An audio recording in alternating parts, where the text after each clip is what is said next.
With the NWO reforming to the original crew to start the year, one of the biggest reasons was bringing back the on-screen chemistry that built the company in its rise, with Hall and Nash teaming back up for the first time since March '98, set up on January 4th with Hall coming out in a Wolfpack shirt to a massive reaction, with the Nash finger poke swerve jumping to a peak 6.5 rating. Hall and Nash worked singles matches the following week, bumping the show combined over 800,000 viewers, with a 4.4 rating for Hall vs Bigelow and a 4.7 for Nash vs Giant. Hall was in the main event on January 18th in a three-way against Goldberg and Bigelow, drawing a peak 5.3 rating, with Nash on the same show exchanging work-shoot promos with Conan in a segment, picking up over 600,000 viewers to a 4.8 rating, with Hall working a ladder match against Bigelow on January 25th to open the first opposed quarter at 9 p.m. drawing a 4.6.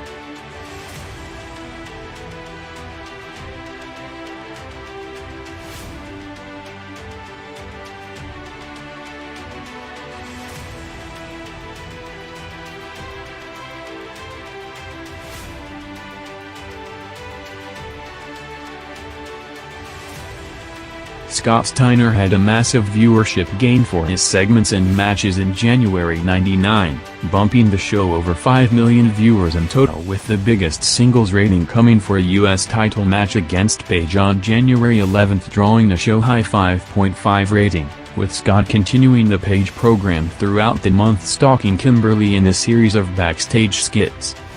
Steiner opened the year in a match against Conan, doing a quarter-high 5.1 rating, while opening WCW's Third Hour on January 18th in a match against Barry Saturn, jumping over 600,000 viewers to a 4.8 rating, ending the month in the main event with a six-man tag with Nash and Hogan against the Horsemen, doing a 5.3.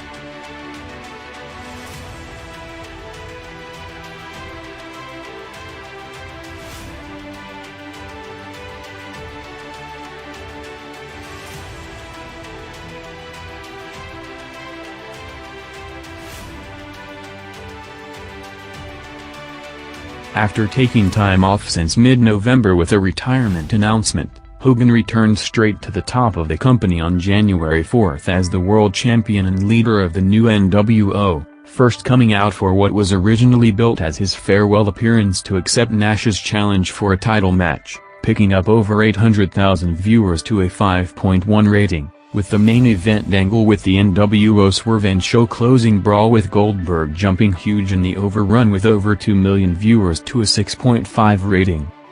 Hogan and the Wolfpack opened the crossover segment on January 11th, flanked by the Hells Angels, opening the first head-to-head quarter with a 5 rating, with Hogan responding to Ric Flair a week later in a promo hyping their Super Brawl match, setting up a Wolfpack vs Horsemen six-man tag in the main event on January 25th, jumping over 700,000 viewers to a 5.3 rating.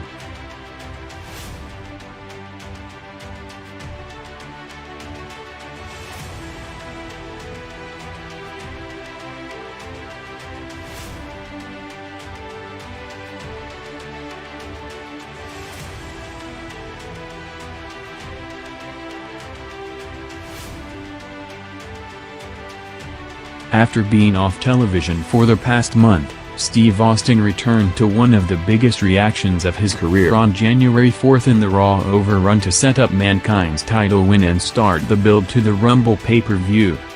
Austin made two unadvertised run-ins the following week, first coming after Rock during a Foley vs Kane title match at the top of the hour, doing a 5.9 rating, before returning an hour later to distract McMahon during the Corporate Rumble match, doing a 6.1. Austin opened Raw on January 18th for his first promo in over a month, hyping the Rumble on Sunday and the WrestleMania main event coming out of it, making it Austin's first lengthy segment since before the Rock Bottom pay-per-view, starting Raw with a 5.1 first quarter rating, with his sporadic appearances continuing the following week, as Austin's only appearance on the night came for a promo with Shawn Michaels on the Titantron from Texas, doing a 5.8 rating for the Rumble match follow-up.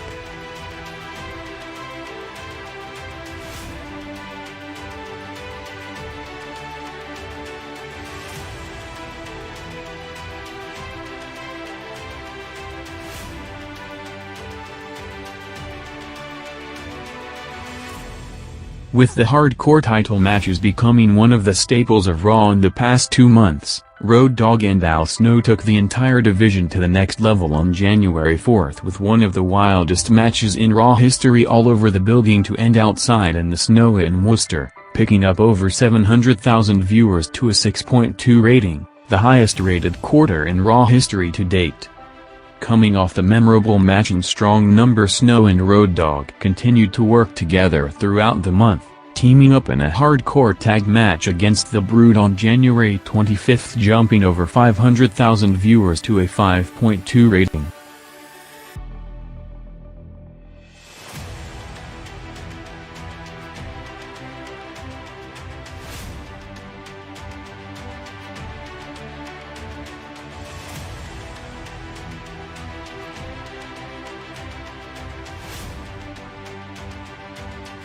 Mick Foley opened 1999 with an all-time career highlight, going over Rock to win his first WWF title in a match that turned out one of the most talked about of all time, doing a 5.9 rating, with him on the same show also involved in 2 more segments to set it up, first with McMahon and then a match against Triple H at the top of the hour, picking up over 700,000 viewers to a 5.7.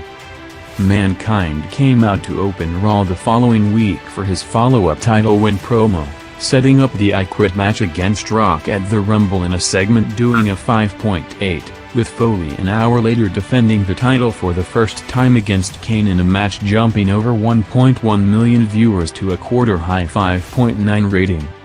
Mankind had a match against Bossman to start Raw's second hour with a 5.2 rating on January 18th, already starting backstage minutes before coming out, with Foley's biggest number of the month coming off the big intrigue from the Rumble pay-per-view, drawing an all-time record 6.4 rating for Foley's confrontation with Rock, with him taking his Rumble prize money and throwing it to the crowd.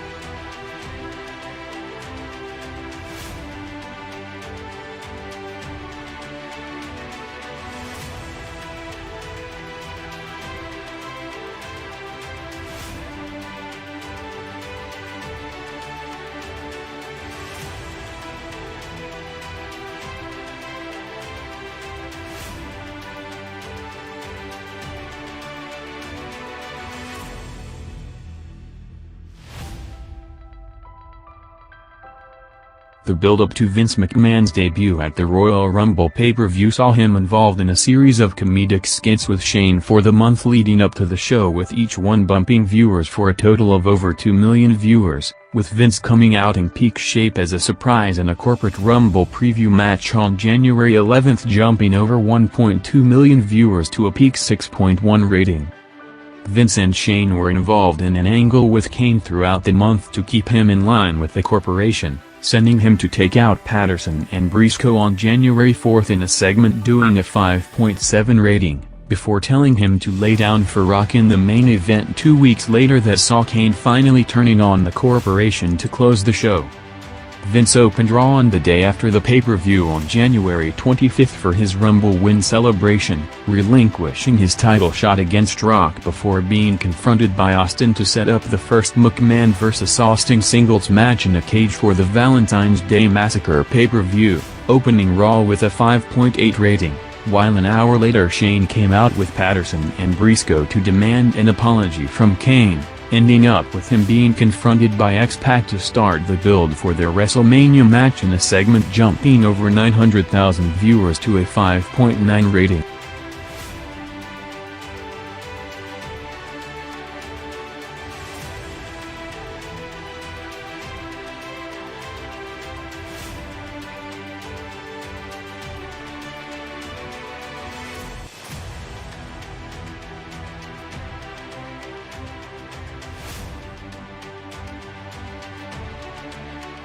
With WWF Creative putting more emphasis on detailed episodic storytelling for the entire roster from top to bottom than ever before, the Mark Henry China storyline going on for the past few months was one of the main examples of turning any spot on the card into a viewership-moving angle that will intrigue the wide audience, with the payoff taking place on January 18th after 24 hours of hype, with China promising to reveal Henry's secret the previous night on Heat.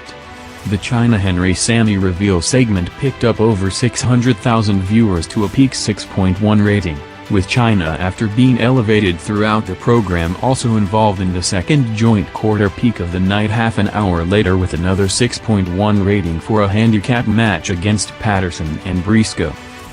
China had the biggest month of her career to date on January 99 with her moving to the next level as a singles star outside of DX through the Henry storyline while also working singles matches, with her biggest match to date coming as a surprise entry to win the Corporate Rumble after eliminating McMahon on January 11 doing a show-high 6.1 rating.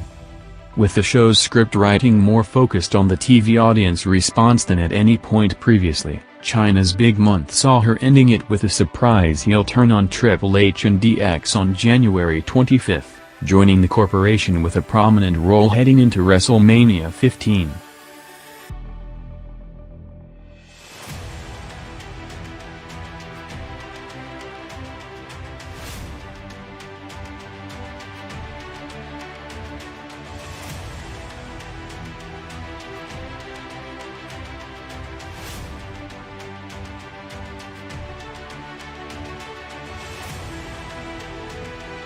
Bill Goldberg entered the next phase of his career to start 1999 with him now chasing the title for the first time, while in the process regaining momentum to have one of his biggest months to date with him drawing the most peak segments in the business, with the only show he wasn't heavily featured in WCW's highest-rated segment of the night coming on January 11 where he only made an appearance in short interview clips talking about the NWO reunion and road to win back the belt with Scott Hall first at the sold-out pay-per-view.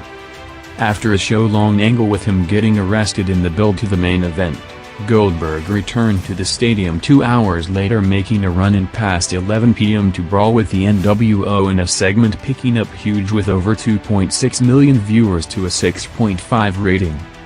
Goldberg headlined Nitro on January 18 in a three-way against Hall and Bigelow starting already past 11, picking up over 1.3 million viewers to another show-high 5.3 rating, with Goldberg working a match against Scott Norton the following week that jumped over 900,000 viewers to his third peak 5.5 rating, while coming back out 30 minutes later to take out the NWO to close the show.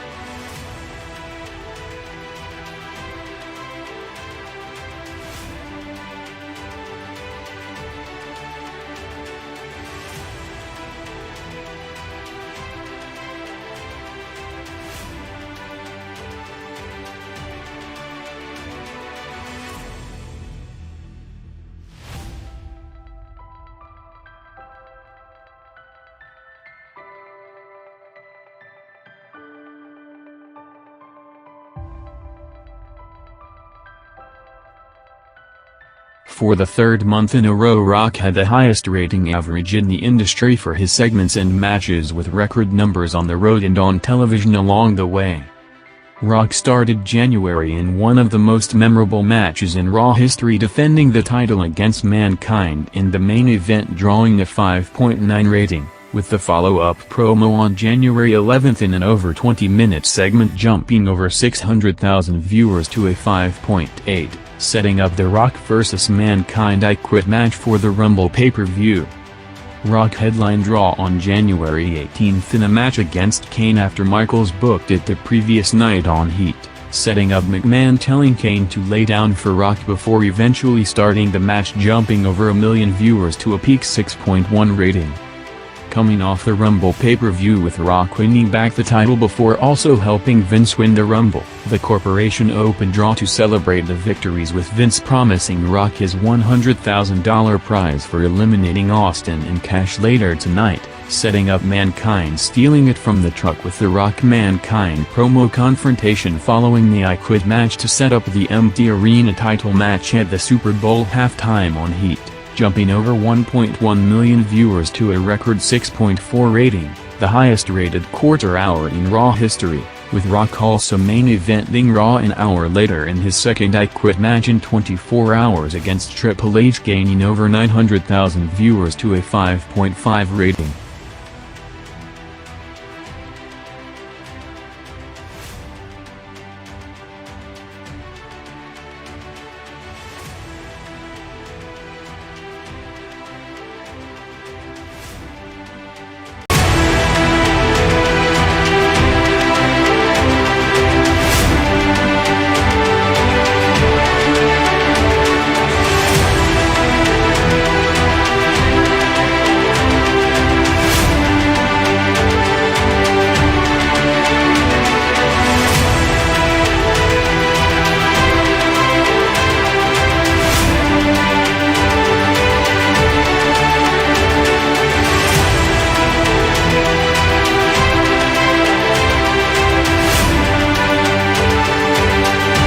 Following Chyna's heel turn to join the corporation, the two programs of Shane vs. X-Pac and Chyna vs. DX overlapped heading into WrestleMania 15, with all four involved in Raw's opening segment on February 1, opening Raw with a 5.3 rating, building to the main event on the night with Triple H vs. Kane in a cage along with the post-match angle and the Overrun doing a joint show high 6 rating. All four were involved in a tag match to open Raw's second hour on February 15, doing a 5.1 rating, which was a big drop from the previous segment due to facing strong competition from a Hogan vs. Piper match going on at the same time, closing the month with a promoted Chyna vs. X-Pac match that ended with Shane and Hunter's interference doing a 5.5.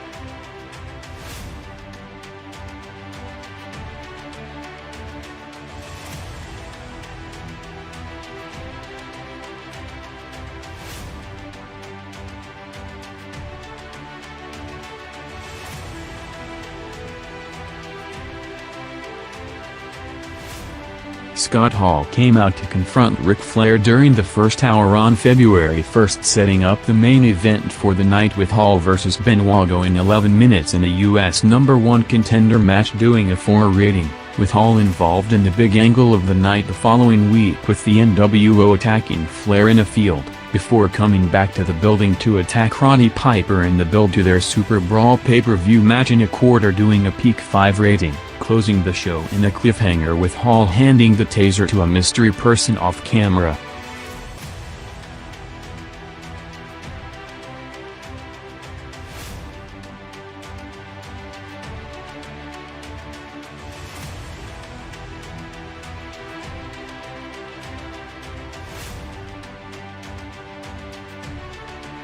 Bob Holly reinvented himself in February '99 as Hardcore Holly, with him taking the belt and joining the mix of the division with hardcore matches all over the buildings.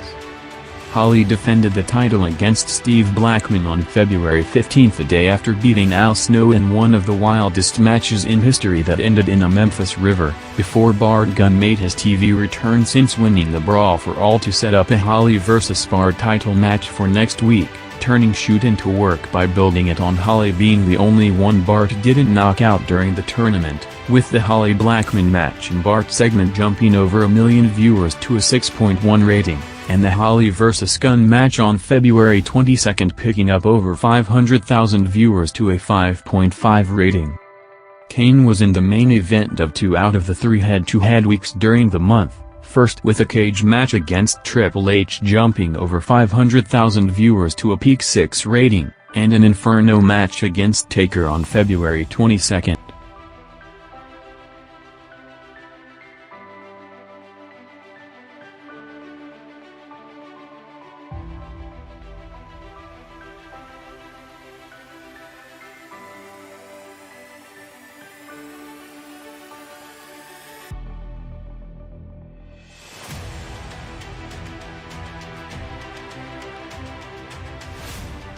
Hogan started the month in a show-long angle of him driving after David Flair and Charlotte along with Chuck Zito in the build to the first Hogan vs. Flair match since '96, ending past 11 p.m. in the overrun of the show with Hogan finding David outside of a gym.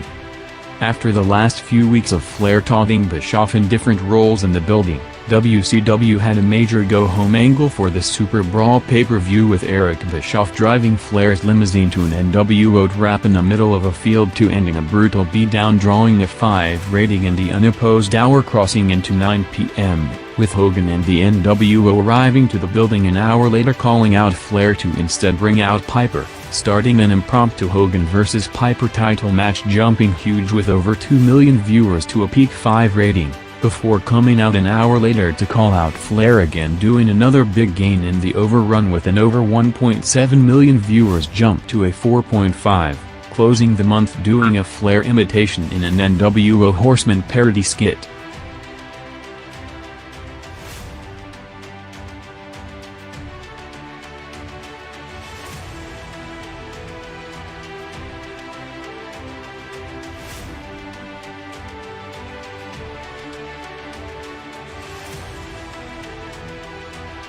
The build-up to the Nash and Luger vs. Ray and Konnan mask vs. hair match saw Nash and Luger coming out for a hype promo to start WCW's third hour, doing a 4.4 rating, putting Elizabeth's hair on the line against Ray's mask.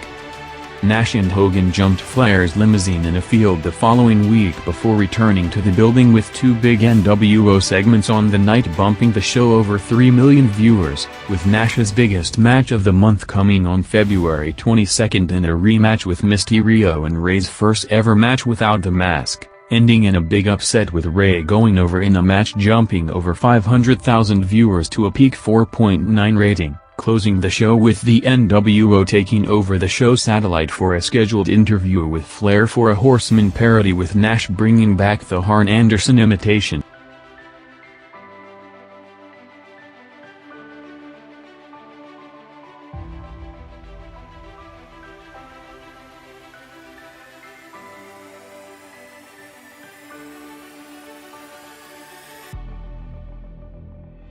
The Triangle program of Shamrock Venus and Billy Gunn, with the addition of Ryan Shamrock, saw several angles in February '99 in the build to WrestleMania, starting with Val vs. Gunn, with Shamrock on commentary gaining over 800,000 viewers to a 5.9 rating in Raw's second quarter on February 1st, setting up the rematch for the IC title on February 15th, with Val going over before dropping Ryan in the post-match segment, combined doing a 6.1 rating. Closing the month with a Shamrock vs. Billy Gunn match with Val on commentary picking up over 1 million viewers to another 6.1.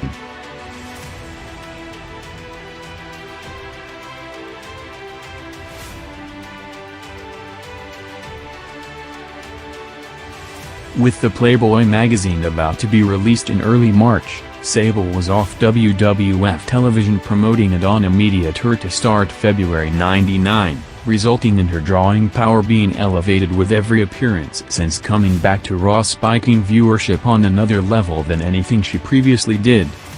Sable made 2 appearances, with each jumping over 1 million viewers into the 6 rating range, first coming out for a promo on February 15th, playing off her mainstream media appearances to turn heel in a segment, jumping big to a 6.1 rating. With the following week seeing Sable in the peak quarter of the night with another 6.1 for a segment with Tori and Luna.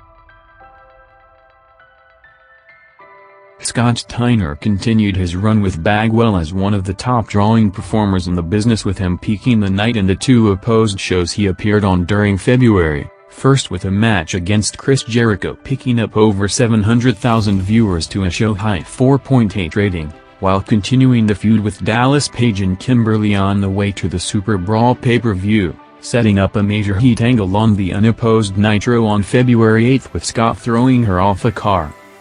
Goldberg's only appearance on February 1st saw him cutting a promo hyping his upcoming pay-per-view match with Bigelow, as with Goldberg and Steiner off the show on February 15th, both returned big the following week with the first ever match between them booked for the show, drawing the peak rating of the night with a 4.9 rating.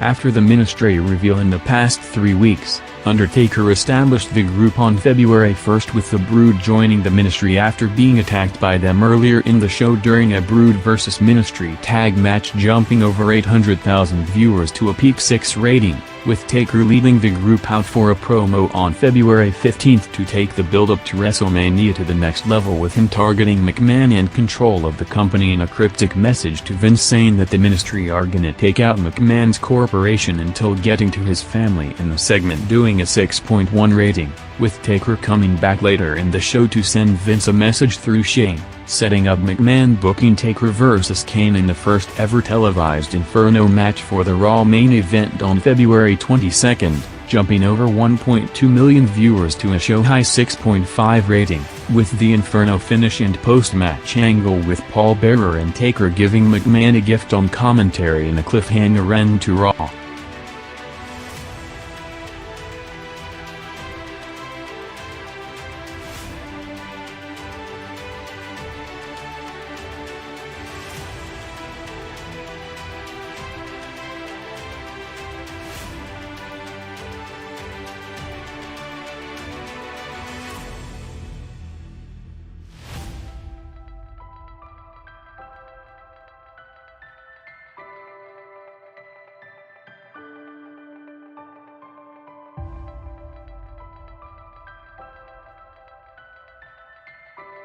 With the first official Austin vs. McMahon singles match booked for the Valentine's Day Massacre pay-per-view in 2 weeks, Vince McMahon started February in a show-long angle of him, Patterson and Briscoe driving around Texas to find and provoke Austin to get him out of the match, featuring a series of comedic skits throughout the show until eventually finding Austin in a bar in Raw's final quarter of the night doing a 5.7 rating, ending with Austin telling McMahon that he's not gonna hit him tonight but wait to end it in the cage match.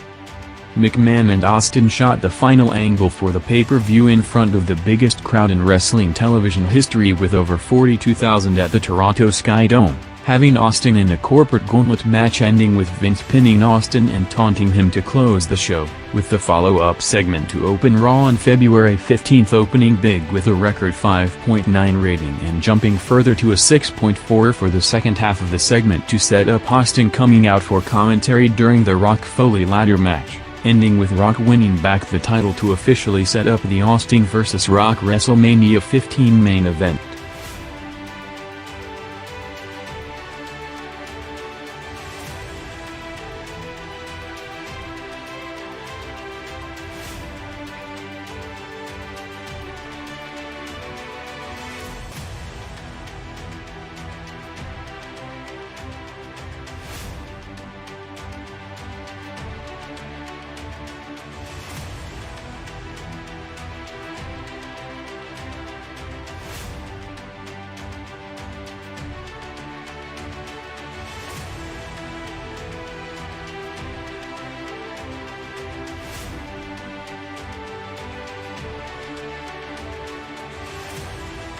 Rock and Mankind continued their record-breaking run as after drawing the highest-rated quarter in Raw history on January 25, 6 days later the Rock-Mankind empty arena match during the Super Bowl halftime drew the most-watched match in cable TV history, with the follow-up confrontation a day later on the February 1 Raw, which saw Rock and Foley setting up the next major match in their series with a last man standing match at the Valentine's Day Massacre pay-per-view, jumping over 800,000 viewers to a peak 6 rating.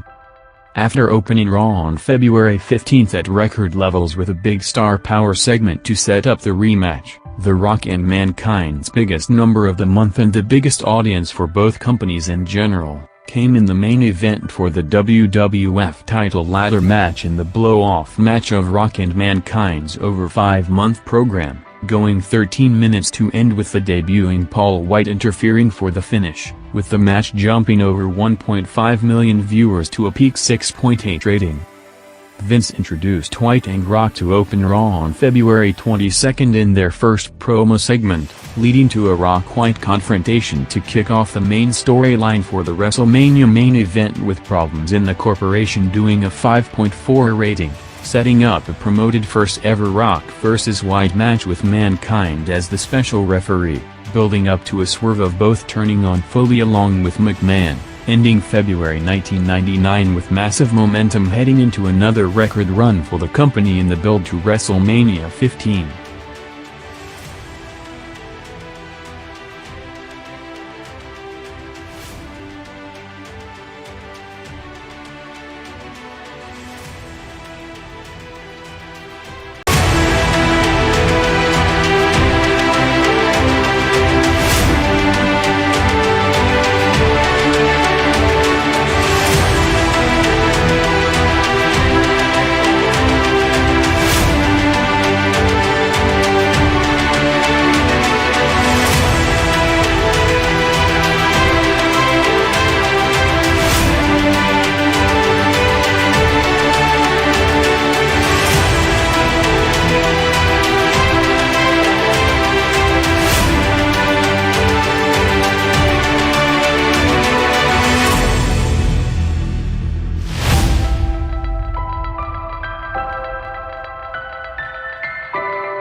After almost a year with them established as one of the top drawing acts in WCW on a weekly basis, the Scott-Steiner-Buff Bagwell partnership has officially ended on March 15, with Scott turning on Buff in a promo segment, bringing up a lot of the rumors of legit heat between them off-screen, with the split segment jumping over 600,000 viewers to a 4.4 rating.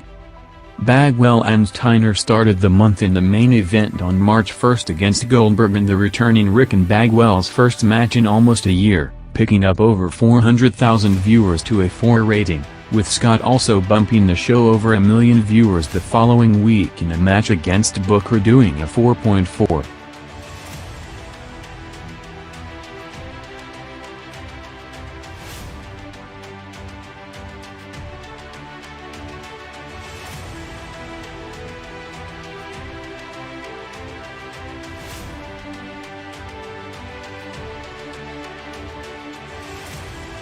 With him off television since December recovering from Bell's palsy while being replaced by Michael Cole on commentary, JR made his return on March 1 in a surprising segment, turning heel in a worked shoot angle with Bart Gunn and Steve Williams based on their Brawl for All fight last year, jumping over 500,000 viewers to a 6.4 rating, with the angle taken to the next level the following week with Ross calling out Cole about him burying him to management to take his job, laying him out and hijacking his commentary position, with the quarter shooting up into an all-time Raw record 7 rating range.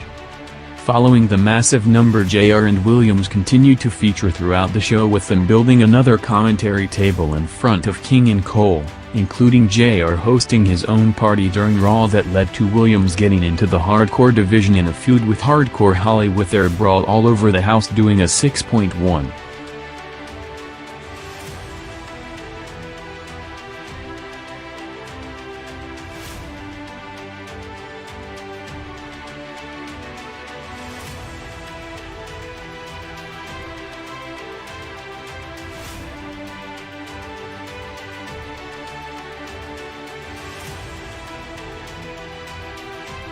Ric Flair went back a decade in March '99 with him again the heel world champion in WCW after a double turn with Hogan.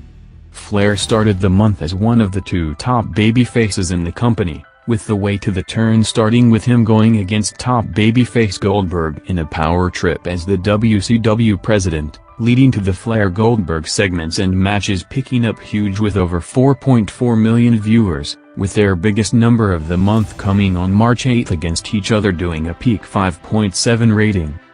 Flair continued the gradual turn to full heel on March 22 with an open challenge to anyone on the roster before only allowing cruiserweights in the voting, ending up with a Flair vs Mysterio WCW title main event picking up over 700,000 viewers to a 3.5 rating, with Flair opening the crossover segment the following week in a confrontation against Page that featured the return of Sting doing a 3.6.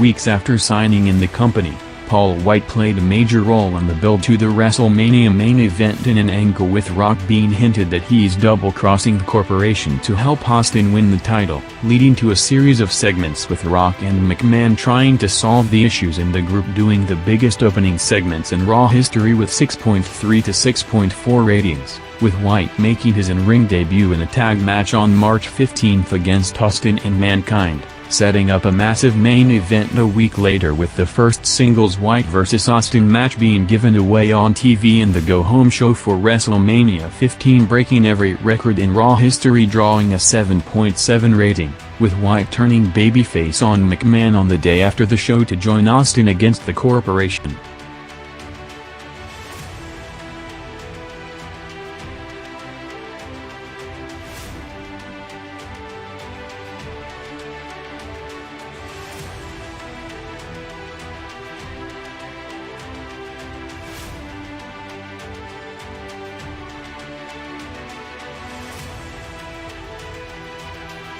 Undertaker's biggest segments were at record levels in March '99 with the Ministry's feud against McMahon's Corporation in the build to the Taker vs. Bossman WrestleMania match, with the Ministry invading McMahon's house on March 15 waiting for his family to arrive back home, ending with a swerve of Taker confronting Vince in the building.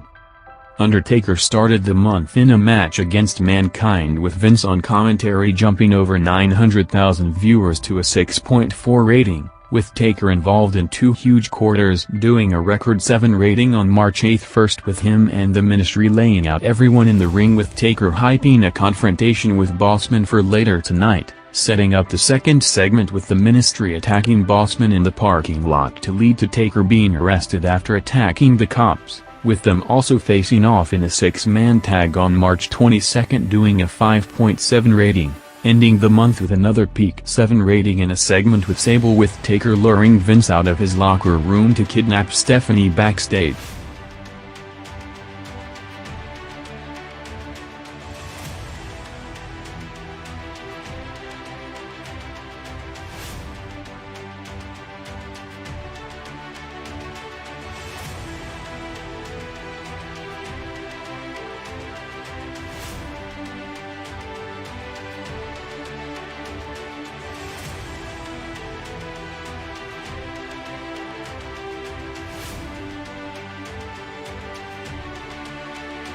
Two months after the reformation of the NWO, due to a mixture of injuries, politics and different storyline directions, WCW transitioned away from the angle, with Nash and Hogan becoming a double solo act as 2 of the most powerful performers in the company on and off screen, with Nash establishing himself as the main creative force backstage heading the committee, while Hogan was starting a babyface turn for the first time in 3 years.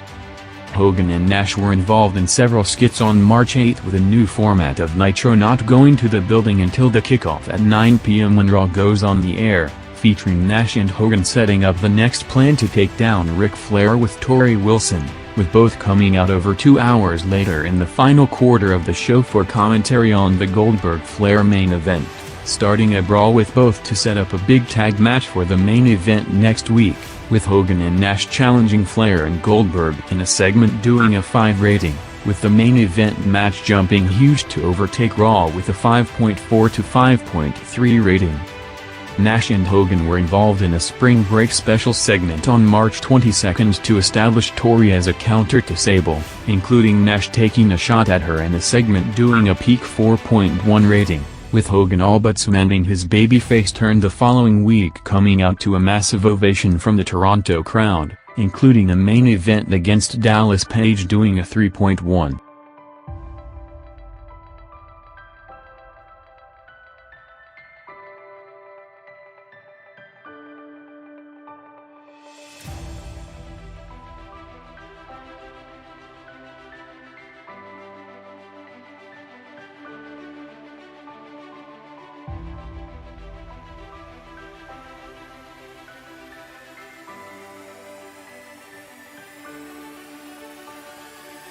Despite Nitro being overtaken in the ratings by record margins against the peaking Raw in March '99, Bill Goldberg remained as hot as ever, having the biggest viewership gain in the business with a huge total of around 7 million viewers, along with the most peak segments of any performer in the business. Goldberg started the month in a main event teaming up with Rick against Scott and Bagwell, picking up over 400,000 viewers to a 4 rating, with Goldberg going face-to-face on the microphone with Ric Flair for the first time after being interrupted by David, setting up the first ever Goldberg vs. Flair match for the main event, with the match picking up huge with over 2.4 million viewers to a 5.7 rating. Goldberg came out to confront and challenge new champion Flair in the crossover segment at 9 p.m. in the Big Star Power promo segment with Nash and Hogan, leading to WCW opening with its highest rated segment in months with a 5 rating, with the main event of Goldberg and Flair against Nash and Hogan doing another massive gain of over 2.2 million viewers to a 5.4 rating, beating Raw during the overrun for the first time in over a month. Goldberg went over Hack in the spring break show on March 22 doing the peak 4.1 rating, with him involved in one of the most talked about segments of the year the following week, with Bret Hart calling him out in front of an hometown crowd in the first ever Nitro broadcast in Canada, leading to Goldberg being knocked out with a spear on Bret's metal plate in a segment jumping over 1.2 million viewers to another show-high 3.8 rating.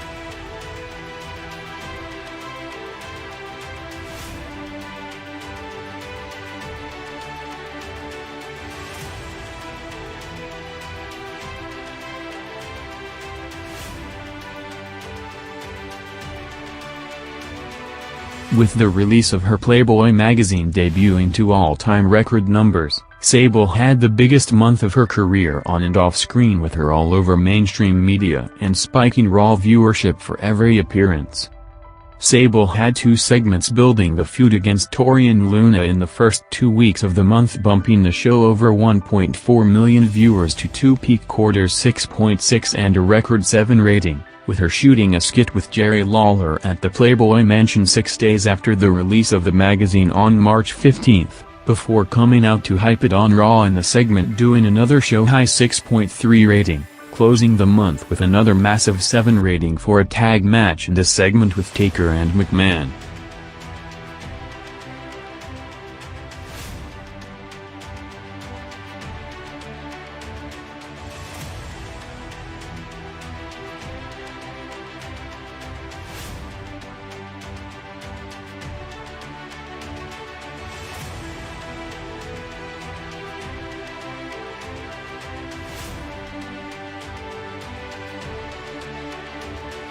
The McMahons were at the center of the build-up for the top 4 matches heading into WrestleMania 15, with Vince trying to solve the issues between Rock and Paul White in 3 opening segments drawing record numbers, as well as building up the Taker vs. McMahon angle with Bossman as the corporation's representative, culminating in the day after the pay-per-view in a show-long angle of Taker's ministry kidnapping Stephanie as a message to Vince in a quarter, drawing a peak 7 rating, along with the first subtle hints for Shane turning on Vince to take over the company. The corporation opened the hyped Go-Home Raw for WrestleMania that ended in Austin driving a beer truck in a segment jumping to a 6.9 rating, with Shane on the same night challenging X-Pac to a street fight outside the building that featured the debut of Shane's posse.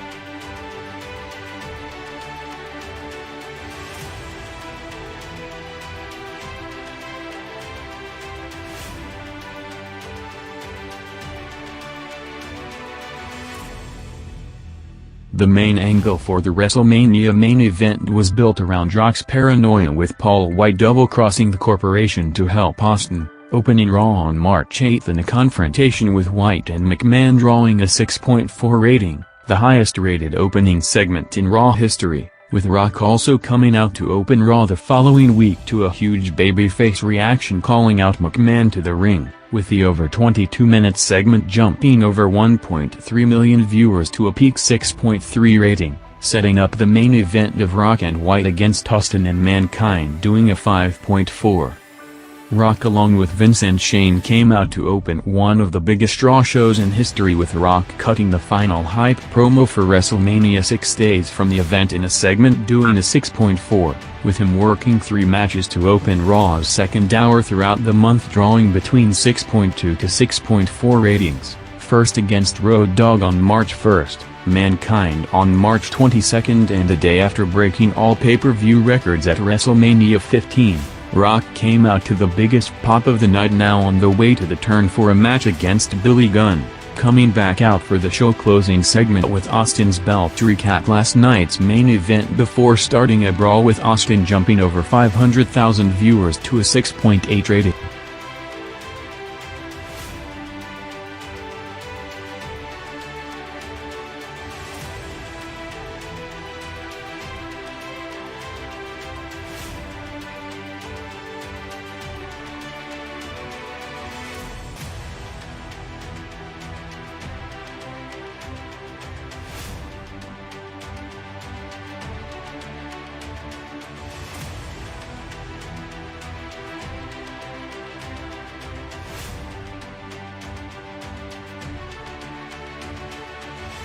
After being on and off television with sporadic appearances since mid-December, Steve Austin worked his first match on Raw on a Monday night in over 3 months against Kane in the main event on March 1st, with Austin's in-ring TV return jumping over 1.4 million viewers to an all-time record audience 7.6 rating in the overrun.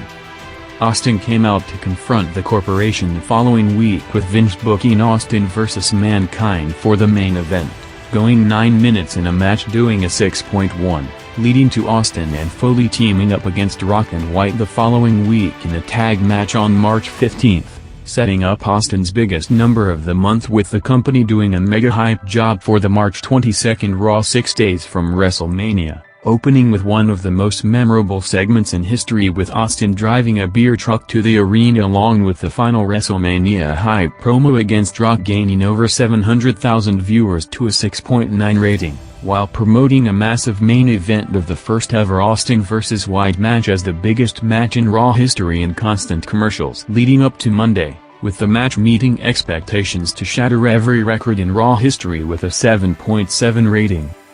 Austin opened Raw as WWF champion again for the pay-per-view follow-up on March 29, calling out McMahon to bring him back his Skull title belt he took in September, as the opening quarter showed the massive intrigue coming off WrestleMania, drawing the biggest opening segment in Raw history with a 6.7 rating, as Austin ended the month with the highest rating average of his career.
With his creative regime under scrutiny due to the ratings gap growing to all-time highs in the past month, Nash and the company plan to revamp the product visually and creatively on April 5 with a new look and logos to the show, with Nash involved in 2 segments to open and close the program, first to set up the rematch against Goldberg, and almost 3 hours later coming out for commentary on the main event 4-way title match. Nash came out unannounced the following week, cutting a promo on him being next for a title shot, with his biggest number of the month coming on April 19 in a first-time ever match with Ric Flair, drawing a peak 5 rating, closing the month in another 4-way main event doing a 3.6.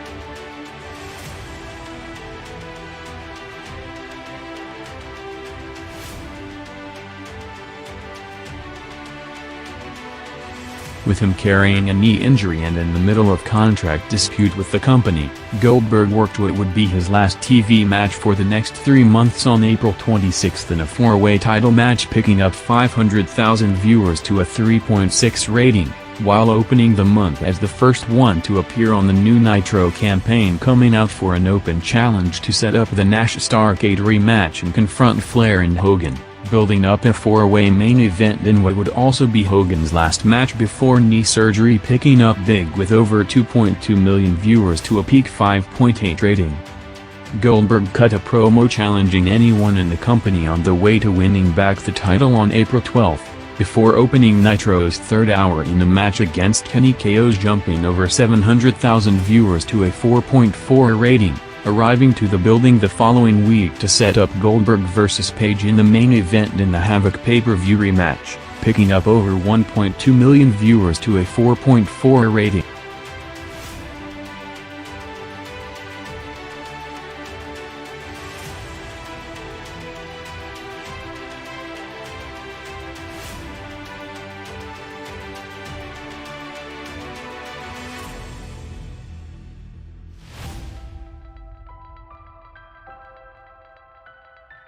A week after his babyface turn on McMahon and the corporation, Big Show faced Rock and Hunter in a handicap match in the main event on April 5, before teaming up with Austin to take down the Titantron in the Raw Overrun, doing a 7.2 rating. Show worked 3 TV matches in the next 3 weeks combined, jumping over 1 million viewers against Christian Viscera and a tag match with Mankind against Test and Bossman, drawing quarters between 6.3 to 6.6 rating, while in the background starting the build-up to the first Show vs. Taker match, with them facing off for the first time on April 19.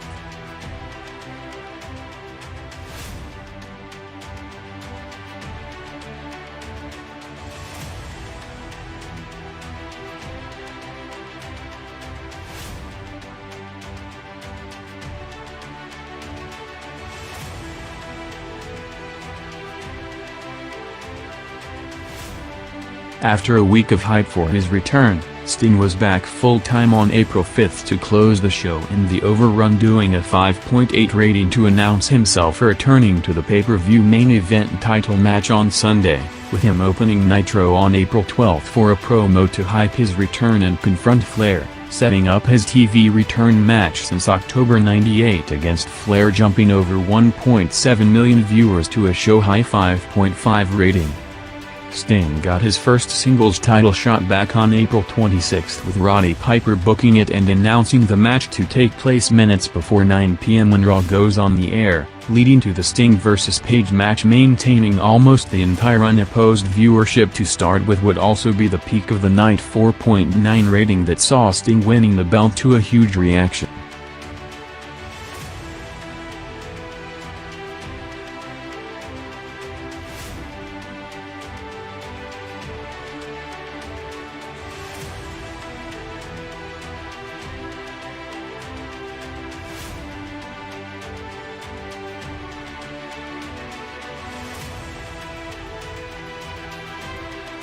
After years of working for the opportunity, Dallas Page got his shot for a run on top in April 1999, with him headlining every Nitro show during the month as world champion in 4 main event title matches, first in a 4-way against Goldberg, Hogan and Flair, doing Nitro's highest rated peak of the month 5.8 rating, while a week later Page faced Scott Steiner in the program blow-off match, jumping over 1.1 million viewers to a 5.4. Page faced Goldberg in the rematch of the still highest-rated match in Monday Night War's history on April 19, doing a 4.4 rating in the main event, with him working twice on April 26, first dropping the title to Sting at 9 p.m. in a match doing a show-high 4.9 rating, before winning it back 2 hours later past 11 p.m. in a 4-way against Nash, Goldberg and Sting, doing a 3.6.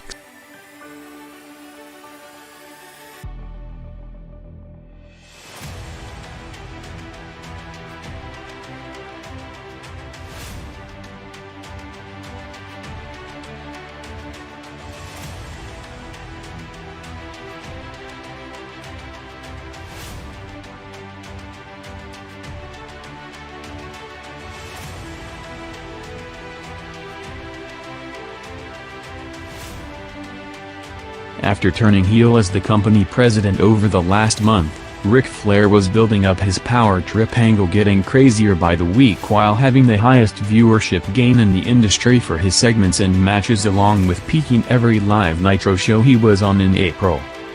Flair's 3 peak segments started with the highest-rated match of the month with a big star power 4-way match in the main event of the first revamped Nitro from Vegas, spiking over 2 million viewers to a 5.8 rating, with Flair working against Sting the following week in his TV return match, doing another massive gain of over 1.7 million viewers to a 5.5, WCW's highest-rated quarter in almost 3 months.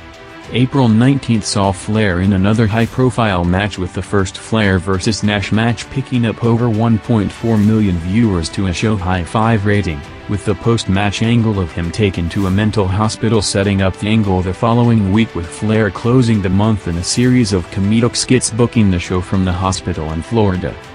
After being off television since last June with knee injury, Randy Savage was back full-time on TV in an angle with Flair not allowing him to return to the ring. building up the feud with Savage interfering in Flair's matches on the way to being reinstated.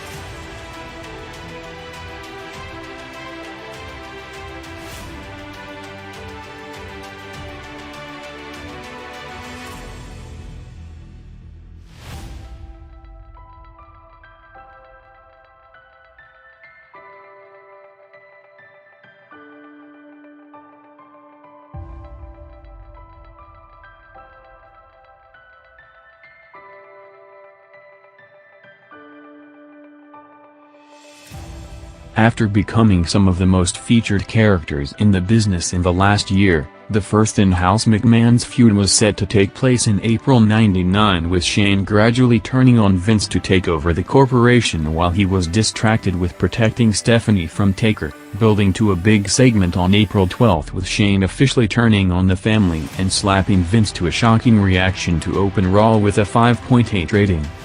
Shane led out the corporation for a promo targeting Austin and Big Show on April 5 in a segment doing a 5.6 rating, while McMahon was backstage throughout the show with Stephanie and security, setting up Taker, eventually sending a message to McMahon with the quarter doing the peak of the night 6.7 rating.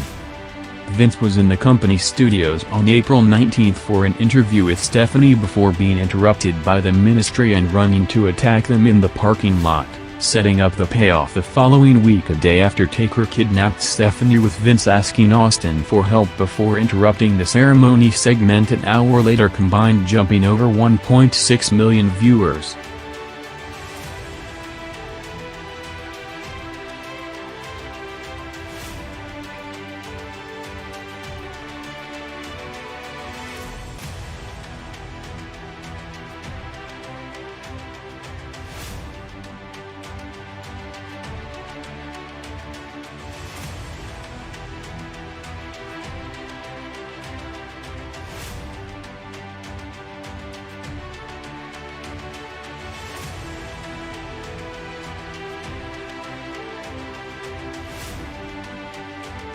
Undertaker's chase after Stephanie to get to McMahon, along with a feud against Ken Shamrock, was heavily featured throughout April, with multiple segments on a weekly basis, starting on April 5 with Taker and the Ministry coming out unannounced during Raw's first hour to send a message to Vince saying that there will be a sacrifice tonight, setting up the segment an hour later with Taker getting Ryan Shamrock instead, doing 6 and 6.7 ratings with a combined gain of over 1.6 million viewers. Taker and Shamrock were all over the show the following week, with segments in 4 separate quarters on the night, first with the Ministry coming out at the top of the hour with Taker sending a message to McMahon through Deborah, bringing out Shamrock for the save before finding Ryan in the boiler room with another attack from the Ministry in a quarter, picking up over 700,000 viewers to a show-high 6.8 rating, with Shamrock returning to close the show, calling out Taker again to start a brawl in the build to their Backlash match. After a month of build-up, Undertaker kidnapped Stephanie to set up the ceremony segment in the main event on April 26, jumping over 1.4 million viewers and the overrun to a peak 6.8 rating.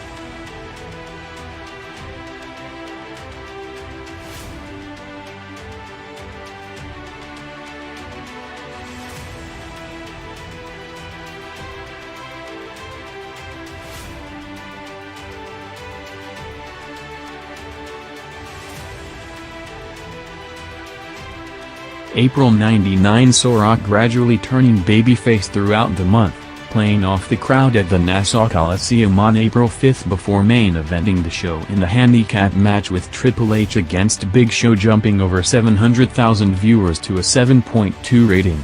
The next 2 weeks took the build-up to Backlash to the next level, with Rock involved in some of the most memorable segments in Raw history, first with him calling out Austin to a Detroit bridge before throwing him off an hour later, while a week later Rock drove a hearse into the building hyping a funeral for Austin taking place in the main event segment, reading a eulogy before Austin arrived in a monster truck with the segment jumping over 1.6 million viewers to a 7.1 rating.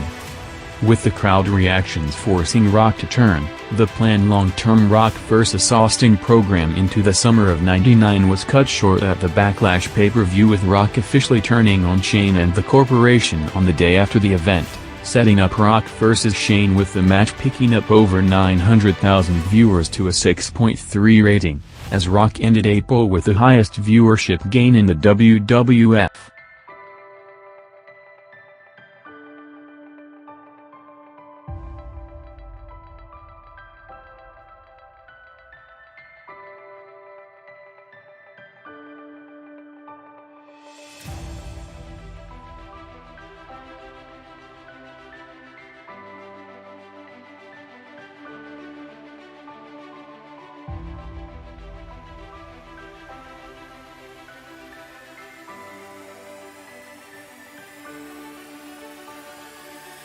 Steve Austin started his first title run of the year during April, being strategically placed in hype segments, resulting in him having the highest rating average in the industry with a 6.6 rating. Austin made his first appearance of the month with Raw already 2 hours and past 11 p.m., running in to confront the corporation after Shane put the Smoking Skull belt on the Titantron throughout the show, to end with Austin and White taking it down and ripping the screen in the overrun, doing a 7.2 rating. Austin came out to call out Rock the following week in the segment, doing a first-hour high 6.5 rating, before driving to take his belt from a bridge over an hour later and end up in the water, setting up Austin interrupting his funeral on April 19, arriving minutes before 11 p.m. to run over Rock's car and take him out 6 days before the rematch in the overrun, drawing a peak 7.1. with Austin bumping Raw over 900,000 viewers to a 6.3 rating for the Backlash follow-up promo on April 26, with McMahon asking for help with Taker, ending the month running in for the save to take out the Ministry in the overrun, doing a peak 6.8 rating.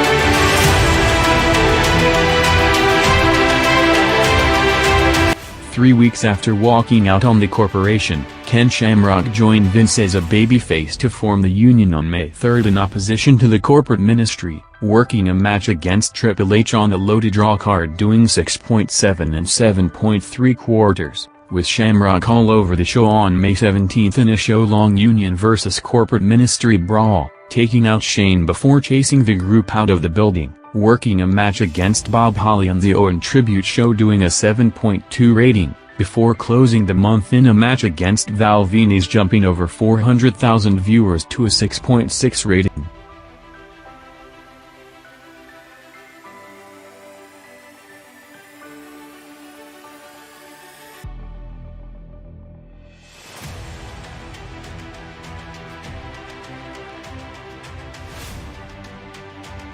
Bill Goldberg made his last TV appearance for the foreseeable future on May 3, with him set to take time off for knee surgery while in the middle of contract negotiations with WCW over an improved deal that will make him the highest paid performer in the company, going face-to-face with Sting to start a brawl in the final build for their Slamboree pay-per-view match, hyped as the battle of the two faces of the company. Doing the peak rating of the night 3.7 rating, Sting worked a match against Rick Steiner on May 17, gaining over 600,000 viewers to a 3.3 rating, with him also involved in a segment with the Steiners the following week, with a Sting monster truck entering the building picking up over 400,000 viewers to a 3.5, setting up the main event of the final Nitro of the month with Sting vs Rick Steiner in a cage match, jumping over 600,000 viewers to a 3.2 rating in the overrun.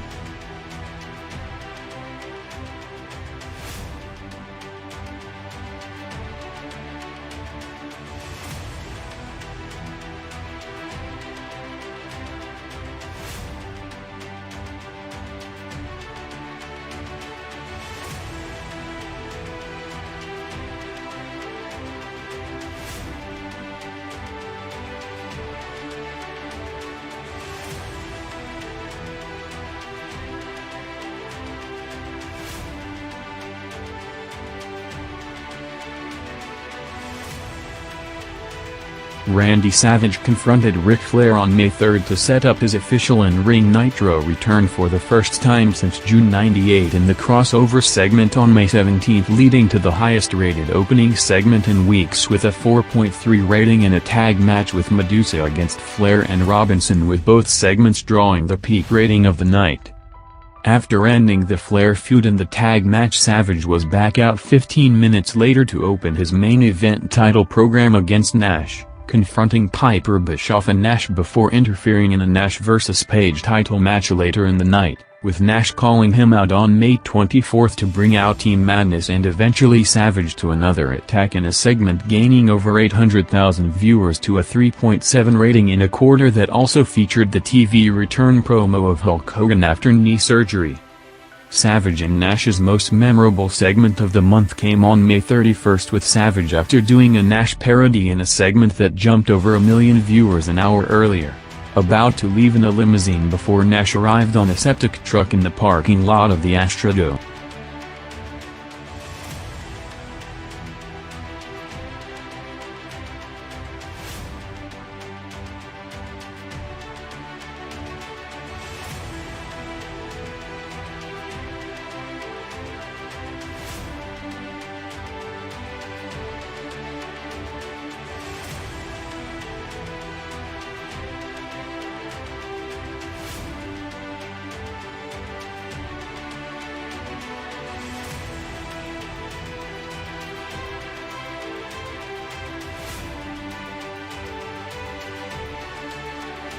Ric Flair was involved in every peak segment for WCW during May '99, making it 7 weeks in a row where Flair was in the highest-rated Nitro quarter of the night, starting on May 3 with Flair returning from the mental hospital with a bus full of patients running all over the building, continuing to go crazy calling out Savage, Goldberg and Sting in an opening segment doing a 3.7 rating, with Flair heavily featured for the rest of the night, with the second highest rated quarter of the night coming with Roddy Piper's arrival to the building, going after Flair backstage in a segment jumping over 800,000 viewers to a 3.6 rating, before headlining the show in a title match against Page, closing out with a 3.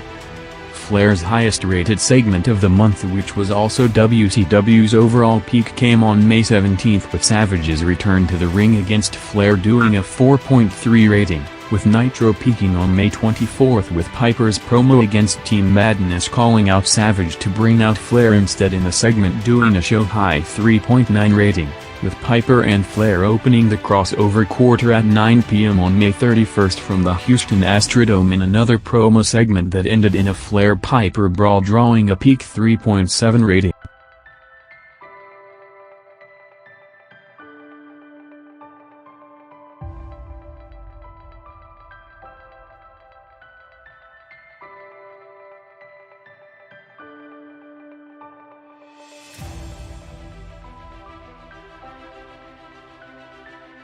After 2 weeks of build-up to the match, the first ever Big Show vs Undertaker match was given away on TV on May 3 with the match breaking records with a 7.3 rating, the highest rated quarter in Monday Night Wars history, breaking the record set by the 7.2 for the Goldberg vs Page Havoc replay match in October '98.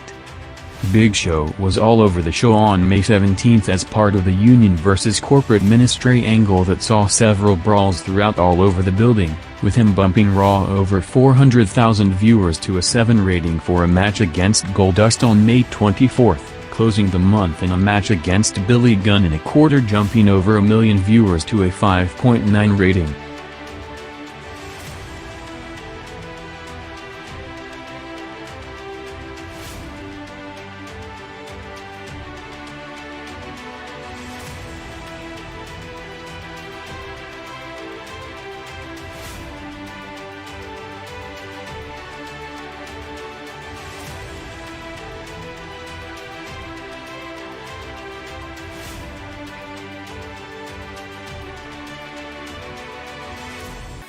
Triple H was one of the biggest beneficiaries from the corporation and ministry forming to one group, putting Hunter as one of the top two heels of the stable along with Taker to go against Rock and Austin, giving him main event opportunities and involvement in all the top angles on television to boost his numbers, with him working a hardcore match against Mankind on May 31st jumping over 600,000 viewers to a 6.8 rating, ending with an injury angle that saw Hunter getting the heat of taking out Foley with him taking time off for knee surgery. Hunter started the month in a match against Shamrock crossing over 2 quarters between 6.7 and 7.3 ratings, with him being placed in the final quarter of the night on May 17th in a match hyped as one of the biggest of his career in a main event against Austin drawing a 7.1 rating.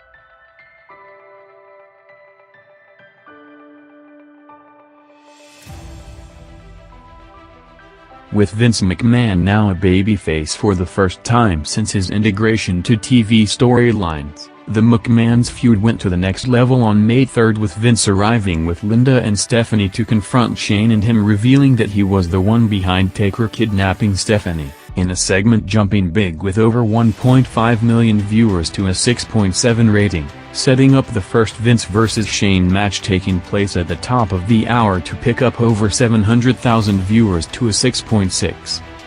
With the company having one of the most unique TV shows in its history a day after the Owen tragedy on May 24, the McMahon family led out the entire roster to kick off the tribute show with a 10-bell salute as Raw opened with its highest audience in history 7.3 rating coming off the news the night before, with the company trying to get back on track a day later taping next week's Raw show with McMahon challenging Undertaker for tonight, as the segment to set it up and the Vince vs. Taker match gained a combined 2.4 million viewers to a 6.6 rating.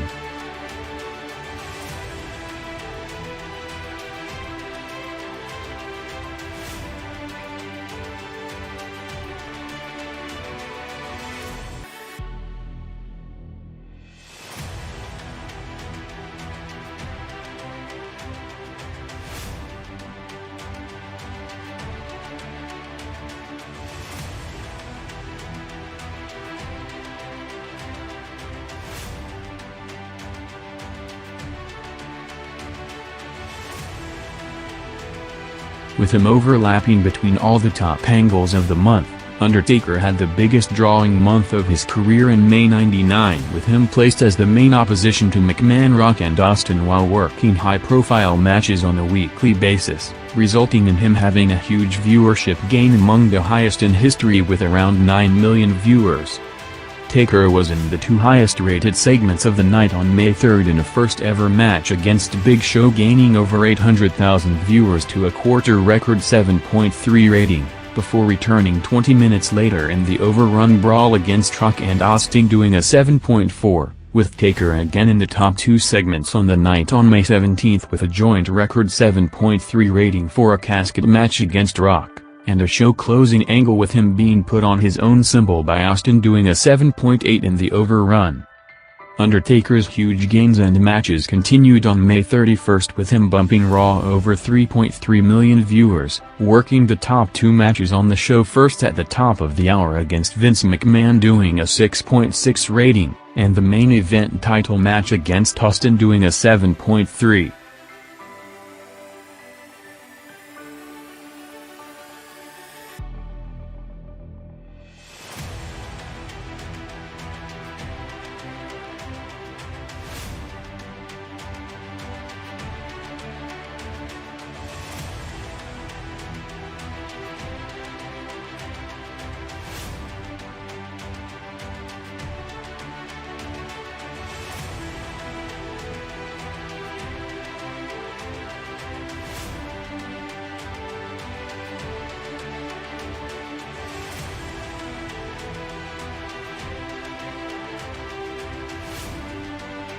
With the Austin Rock program ending earlier than originally planned, Austin moved on to feud with the newly formed corporate ministry to set up another series of Austin vs. Taker pay-per-view matches, with both working the TV main event in a rematch of the Over the Edge pay-per-view on May 31st, jumping over 900,000 viewers to a peak 7.3 rating for the match finish and the setup for the reveal of the Greater Power to close Raw with a cliffhanger for next week. Austin made his first appearances on the night almost at 11 p.m. on May 3rd with the promoted Austin vs. Rock Lumberjack match, ending up in a wild brawl with Austin thrown off the stage by Taker and the overrun drawing a 7.4 rating, with Austin closing out the first hour on May 17th, hyping the main event of Austin vs. Triple H in a confrontation with the corporate ministry drawing a 6.2, with the match taking place in Raw's final quarter gaining over 800,000 viewers to a 7.1 rating, before jumping 900,000 viewers further in the overrun for the Over the Edge go-home angle with Austin putting Taker on a symbol drawing a 7.8, with Austin closing out the company's tribute Raw show for Owen on May 24th with a 7.3.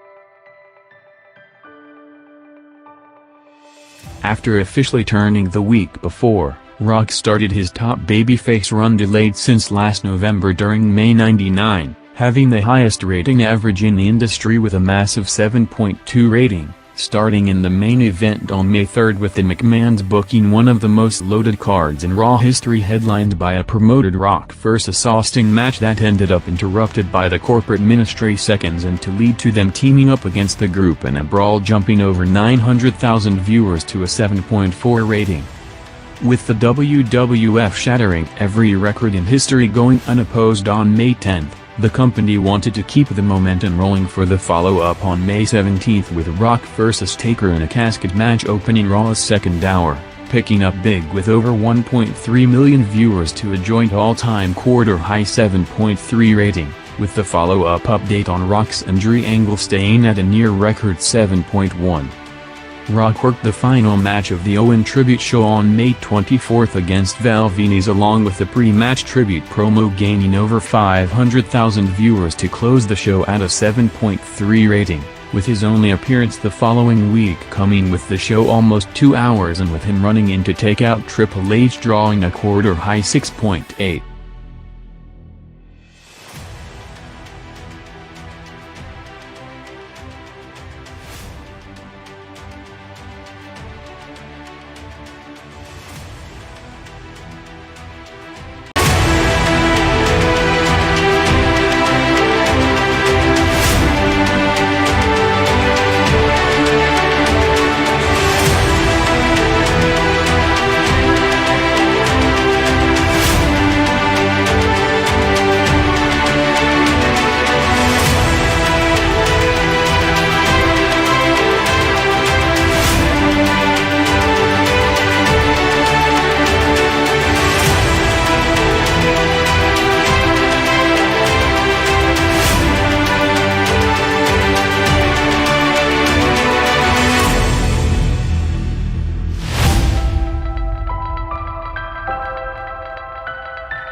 With Piper turning heel to join Flair and running the company, Flair and Piper started an angle of them maintaining their top spots to take the spotlight from the younger generation with Bagwell as the main opposition, as Piper and Flair officially joined forces in the crossover segment on June 14, setting up a Clash of Eras 8-man tag doing a 3.1 rating. Flair and Piper opened Nitro's third hour on June 21 for a promo followed by an impromptu handicap match against Bagwell jumping over 500,000 viewers to a 3.2 rating, with Flair booking David in the main event the following week against Nash drawing a peak 4.4.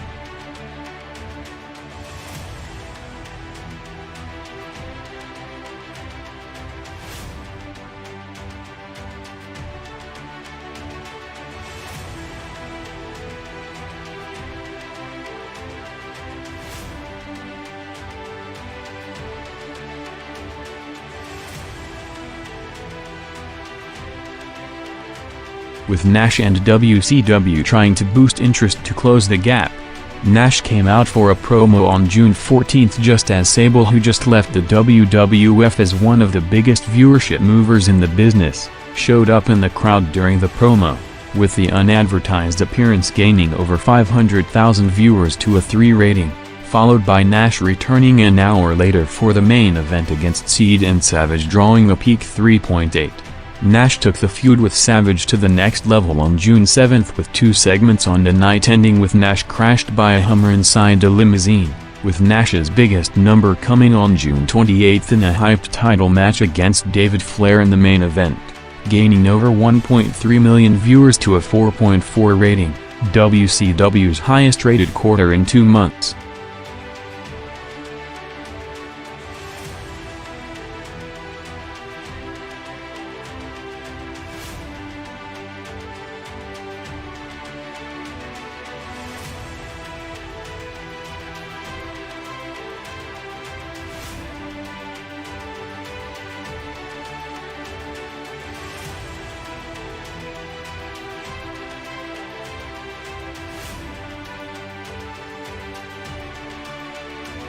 Randy Savage was involved in Nitro's highest-rated segment on all 4 shows during the month, opening June with the 2 highest-rated segments on the night, first with him tricked by Nash near the crossover segment doing a show-high 3.7 rating, before returning almost 2 hours later for the main event against Sting, jumping over 1.2 million viewers to a 3.5 rating in the overrun. Savage and the returning Seed took on Nash to close the show on June 14 with the promoted match jumping over 800,000 viewers to a 3.8 rating, with Seed officially working his first match back in the company on his Nitro debut the following week against Sting, with Savage at ringside, picking up over 600,000 viewers to another peak 3.6. Closing the month with Savage and Seed as lumberjacks during the Nash-Flair match, ending with Savage chasing Nash to the parking lot in a quarter doing a 4.4.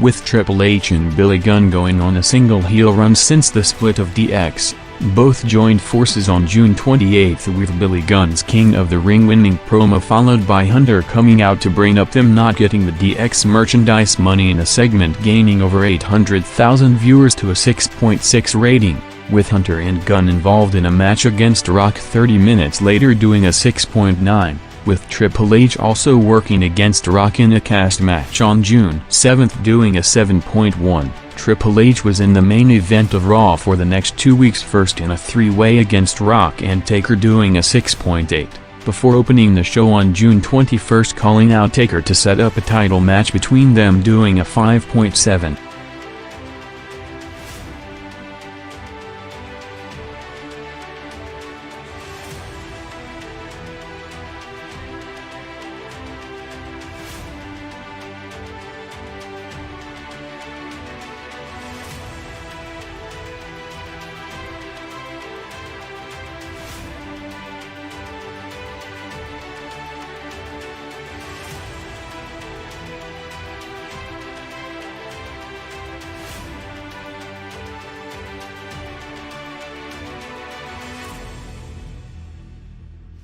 After months of build-up to the reveal, Vince McMahon turned back heel to reveal himself as the corporate ministry's greater power to open Raw on June 7 in a segment crossing over 3/4 to jump big with over 2.2 million viewers to a 7 rating, with Vince booked over an hour later for a Lion's Den cage match against Ken Shamrock doing a 6.9. Vince and Shane opened Raw's final quarter on June 14 to call out Austin and challenge him to a winner-take-all ladder match at the King of the Ring pay-per-view doing a 6.8 rating, with both booked by Shawn Michaels to team up against Patterson and Briscoe later in the night in a match crossing over into the final quarter of the show between 5.7 to 6.1 rating, as the McMahons celebrated taking control of the company back a day after the pay-per-view, opening Raw with a 6.3.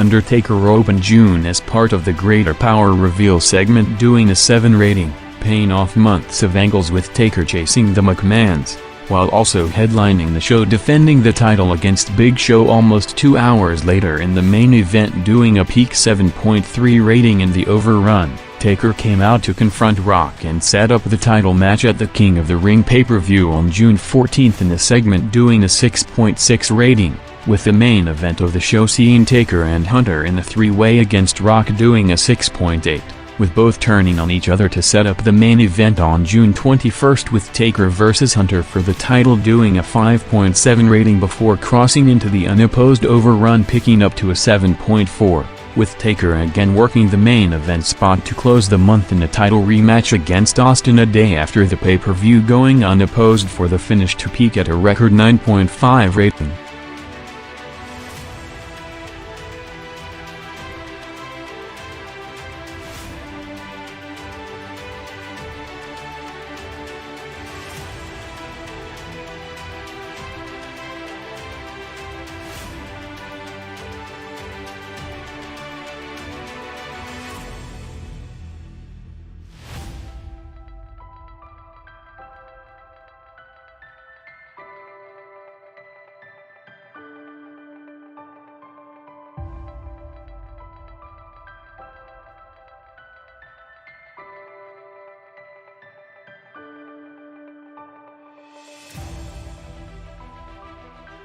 A day after losing his CEO position at King of the Ring, Austin had a promoted final title shot on the day after the event on June 28, leading to a unique viewership pattern with the 12-minute Austin vs Taker match starting at a 6.5 rating, before Nitro went off the air at 10:57 p.m. in a timing issue to hand-draw almost 8 minutes unopposed, leading to the finish of the Austin-Taker match with Austin winning back the title spiking huge in minutes with over 3 million viewers to a peak 9.5 rating. Austin opened the month being revealed as the new CEO of the company to counter McMahon in a segment going over 30 minutes to jump over 2 million viewers to a 7 rating, with Austin all over the show the following week with a series of skits from Titan Towers covering his first day on the job, having 2 skits in the quarter between 9:45 to 10 p.m. to close out the first hour with a 7 rating. Austin confronted the McMahons 6 days from the ladder match to open Raw with a 5.6 rating,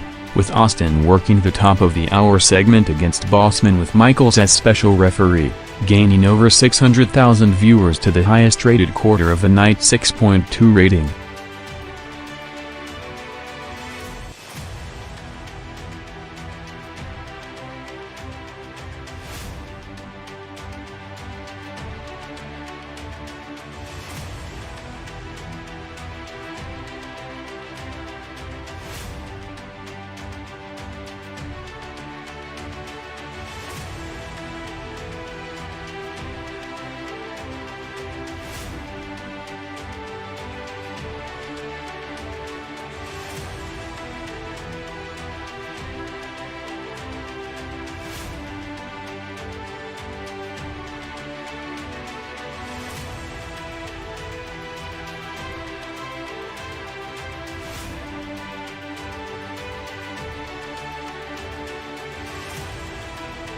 Rock was back in the title picture now for the first time as a full babyface building to a title match against Taker at the King of the Ring pay-per-view, starting the month in a cast match against Triple H gaining over 500,000 viewers to the highest rated quarter of the night 7.1 rating, with Rock also bumping Raw over 400,000 viewers to a 6.6 rating coming out for a promo to call out Taker to officially set up the pay-per-view match, ending up with a 3-way for the main event with Rock vs Taker and Hunter doing a 6.8. Rock worked a match against Edge during Raw's first hour on June 21 drawing a 6.1 rating, before running in during the Overrun past 11 p.m. to take out Taker and Bearer on a Brahma Bull symbol jumping over 1.9 million viewers to a peak 7.4 rating, with Rock opening Raw's second hour on June 28 for the Taker match follow-up promo along with a match against Triple H gaining over 500,000 viewers to a 6.9.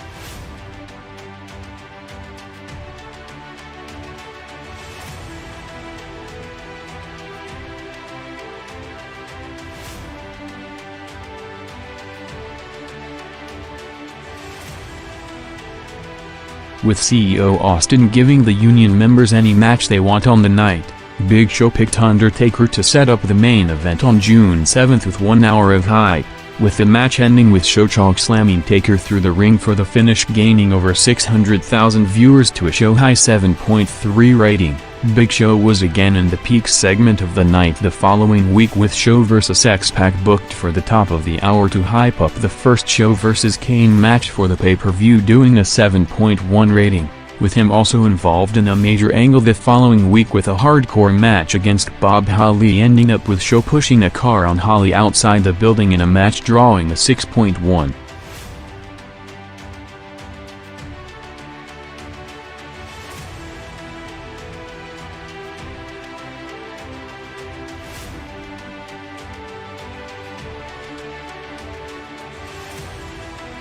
With Sable leaving the WWF at the peak of her TV drawing power, the company was able to immediately fill the spot with Deborah, pushed heavily by Jerry Lawler on commentary. The Jarrett-Deborah combination did some of the highest rated segments on a weekly basis throughout June '99, with the biggest coming on June 28 featuring a Jarrett vs X-Pac IC title match peaking at record levels, jumping over 800,000 viewers to a 7.3 rating. Deborah opened the month in a bikini contest against Nicole Buss, doing the peak quarter of the night 7.1 rating, with Jarrett and Deborah again in the highest rated segment on the show the following week, with Jarrett vs Shamrock doing another 7.1.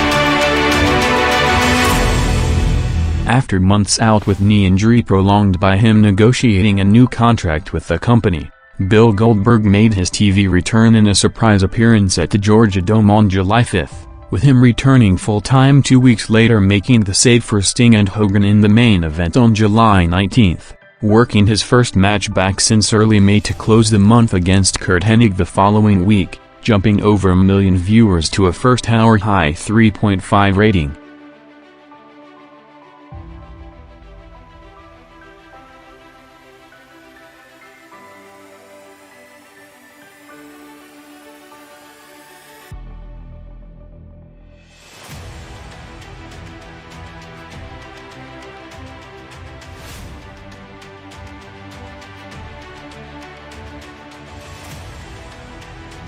Ric Flair opened the crossover quarter on July 12 in a match against Dean Malenko starting at 9 p.m., leading to WCW maintaining almost the entire unopposed audience, only dropping from a 3.6 to 3.5 when Raw went on the air in a segment that saw Sting running in post-match to challenge Flair, booking Sting vs David for later and the show to later officially set up a Control of the Company match for next week, with the Sting-Flair match again placed near 9 p.m. drawing a 3.4 rating, ending Flair's 7-month WCW president run, with Sting moving on to the main event on July 26, teaming up with Hogan against Nash and Cena in a tag match, drawing a peak 4.4 rating.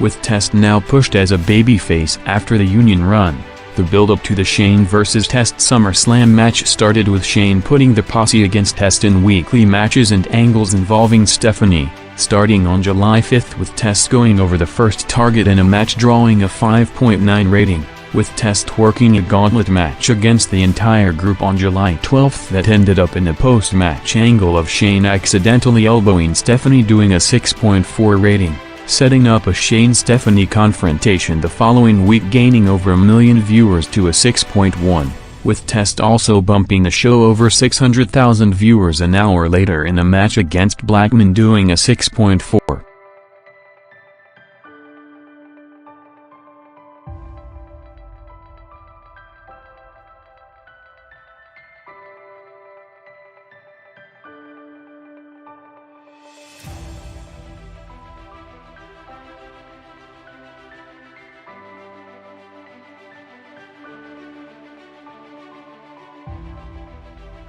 Nash vs. Seed for the WCW title headlined the hyped Nitro from the Georgia Dome on July 5, starting already past 11 p.m., going 8 minutes in the overrun to jump big with over 1.9 million viewers to a peak 3.8 rating, with Nash changing directions the following week, coming out again in the overrun to challenge Hogan for the title, doing a 4.5. Starting Nash's heel turn to set up the first real Nash vs. Hogan match at the next pay-per-view, with Nash and Seed teaming up on July 26 in a tag match against Hogan and Sting, doing a show-high 4.1 in 4.4 quarter.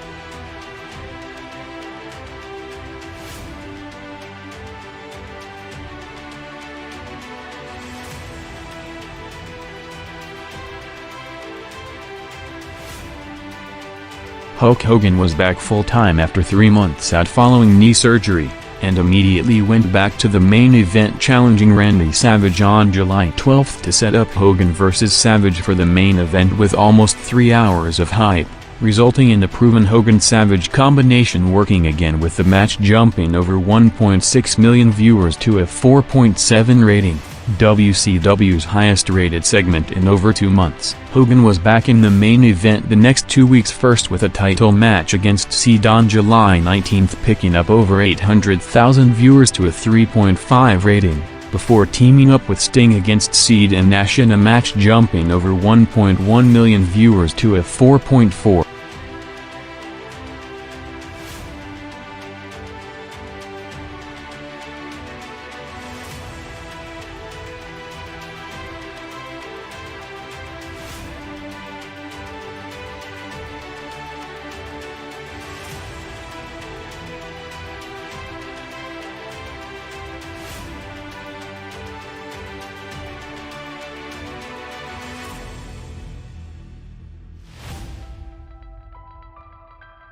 Randy Savage continued his run from the last month, peaking 7 out of the last 8 Nitro shows on WCW television, starting July in a show-long angle with Nash kidnapping George and Savage finding her and Tori backstage in the overrun segment, doing a 3.8 rating. Savage opened the show the following week as the new WCW champion after winning the belt a day earlier at the Bash at the Beach pay-per-view, calling out anyone in the company to bring out the returning Hogan and set up a Savage vs. Hogan title main event, jumping big to Nitro's highest-rated segment in months with a 4.7 rating, with Savage moving on to another program on July 19 to start a feud with Dennis Rodman, first working a match against Kidman to start Nitro's third hour before Rodman showed up to start a brawl in a segment jumping over 900,000 viewers to a peak 3.7 rating.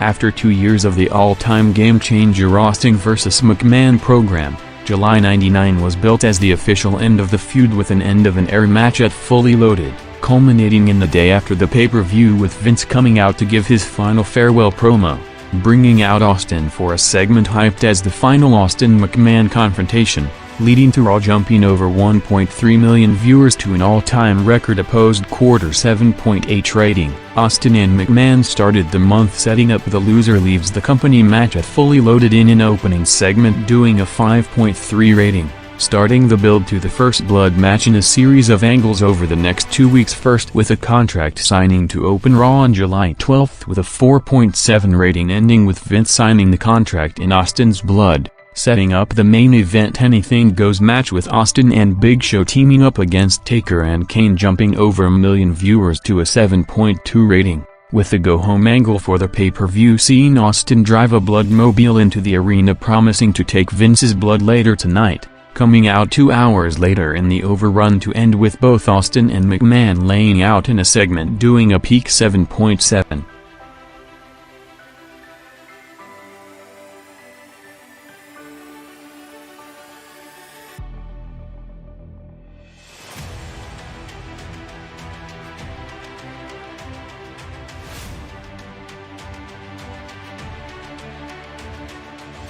Kane was involved in an angle with Taker attempting to turn him back heel while teaming up with X-Pac throughout the month, starting on July 5 with Kane and X-Pac teaming up against Show and Holly, with Taker coming out in a match drawing a 6.2 rating, with X-Pac and Road Dogg trying to get Kane to turn on Taker and join DX the following week in a segment jumping over 500,000 viewers to a 5.8. With Kane also working the main event an hour later teaming with Taker against Show and Austin peaking at a 7.2. Kane and X-Pac teamed up again on July 19 in a match opening Raw's final quarter against Show and Holly doing a 7 rating, with X-Pac brawling with Taker to open Raw on July 26 to lead to Kane speaking and challenging Taker and Show to a handicap match doing a record 7.8 rating.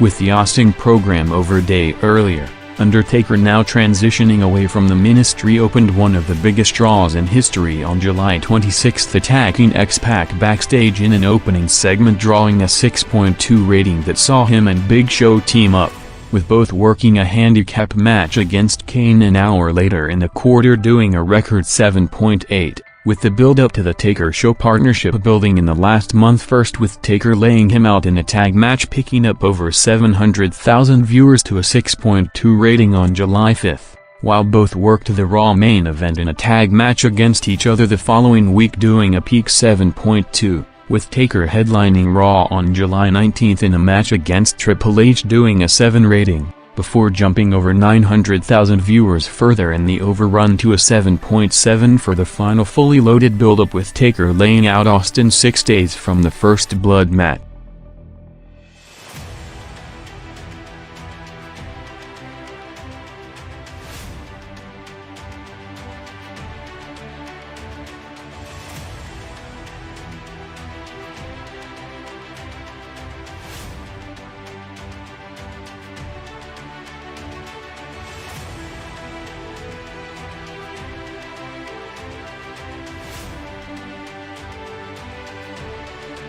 Triple H was set for the biggest push of his career to date in July 99, first with a feud against Rock for the Fully Loaded pay-per-view, and then building up to a SummerSlam main event against Austin in August, teaming up with Billy Gunn and Chyna in every match and segment during the month, while main eventing 2 Raw shows on July 5 and 19 and a cage match against Rock and a #1 contender match against Taker doing 6.6 and 7.7 ratings. with Hunter starting the build-up to his first singles pay-per-view headliner on July 26, cutting a promo calling out Austin, doing a 7.8 rating, before returning an hour later to confront JR on commentary during a Gunn and China vs. Rock handicap match, doing a 7.5.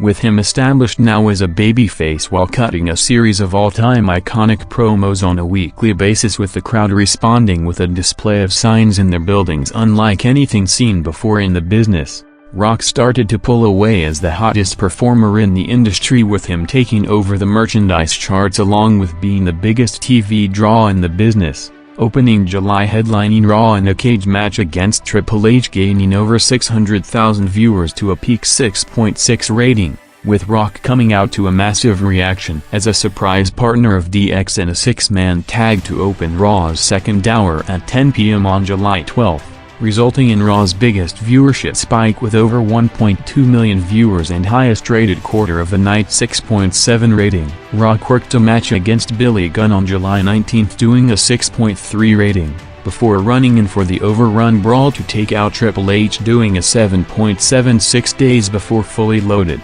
with Rock having one of the biggest weeks for any performer in Monday Night Tour's history on July 26. Cutting an all-time memorable backstage promo before coming out to confront Hunter, Gunn and China in a segment picking up over 1 million viewers to a record-opposed quarter 7.8 rating, setting up the main event an hour later with Rock in a handicap match against Gunn and China jumping over 1.1 million viewers to a 7.5, ending July 99 on top of the list in every viewership category in the industry.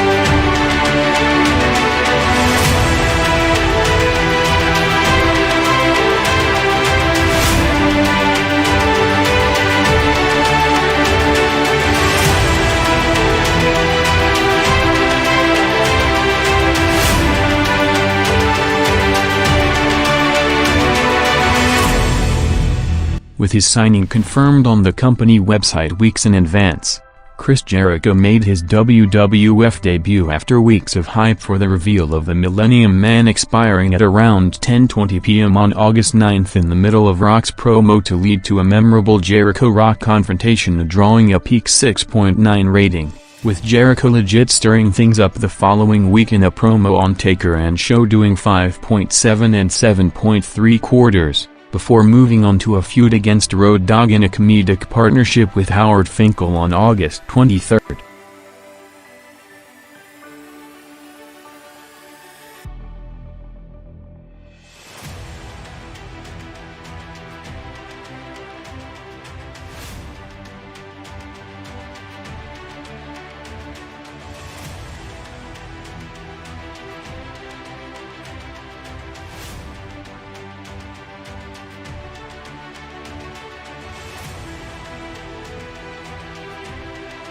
Bill Goldberg was set to team up with Sting against Seed and Rick Steiner near the crossover quarter on August 2, leading to a backstage brawl on the way to the ring to book it for 2 hours later in the main event,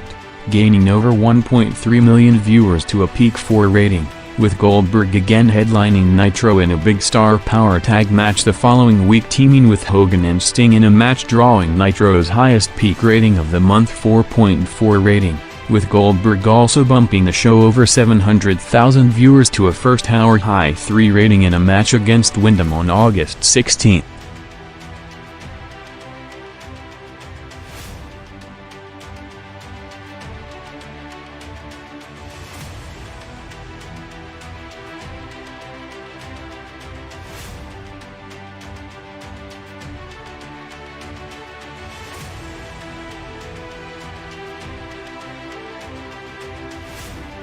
Seed headlined 3 out of the 4 Nitro shows during the month, with all 3 drawing show-high numbers with a combined viewership gain of around 5 million viewers, starting with him teaming up with Rick Steiner against Goldberg and Sting drawing a 4 rating in the overrun, followed by him teaming with Nash and Steiner against Goldberg, Hogan and Sting doing a 4.4. while working a singles match against Hogan for the WCW title on August 16, jumping big in the main event to a 4.3.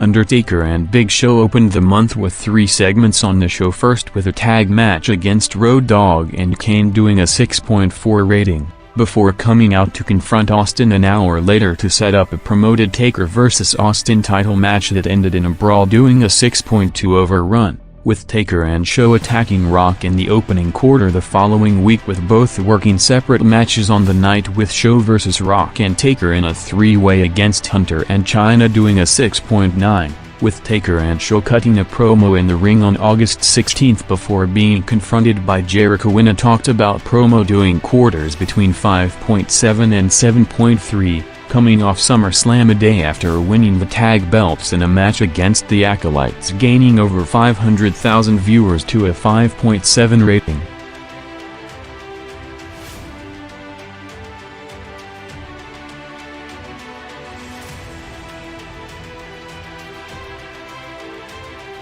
Kane and X-Pac continuing the feud with Taker and Show had a series of tag matches during the month, starting with Kane teaming up with DX against Taker and Show doing a 6.4 rating, with Kane and X-Pac defending the belts against the Acolytes for the next 2 weeks, first in a match doing a 6.3, and the rematch opening Raw's second hour on August 16 jumping over 500,000 viewers to a 6.9 quarter, closing the month in a match against Mideon and Viscera with Taker and Show on commentary doing a 5.5.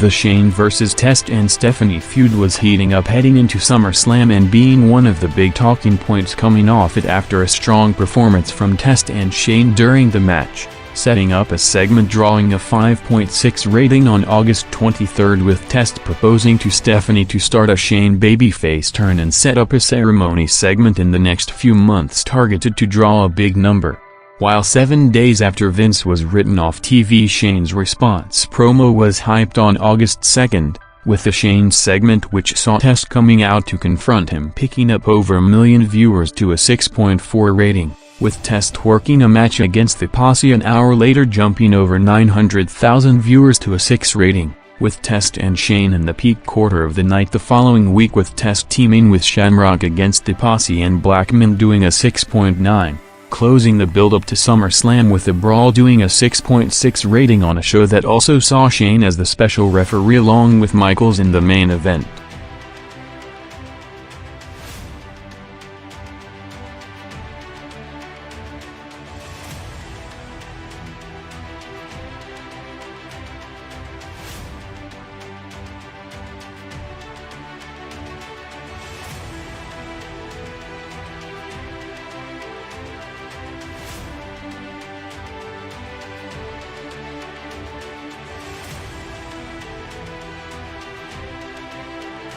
Steve Austin's role was limited in August '99, with him set to take time off in the upcoming weeks after suffering knee injury during an off-the-air brawl with Triple H in late July, working through the SummerSlam pay-per-view in a series of angles to set up the main event for the show starting on August 2nd, with him involved in two segments, first with a promo hyping his match with Triple H before bringing out Taker and show drawing a 5.6 rating, and the Overrun, originally hyped as an Austin vs. Taker title match, doing a 6.2. Austin was mysteriously attacked backstage on August 9th in a quarter, doing a 6.6 rating, before returning to the building to take out Triple H past 11 p.m., with Austin appearing on his final Raw show for the next month, 6 days from SummerSlam, doing commentary on the Mankind vs. Hunter main event to determine his opponent on Sunday, doing 6.2 and 7.1 ratings.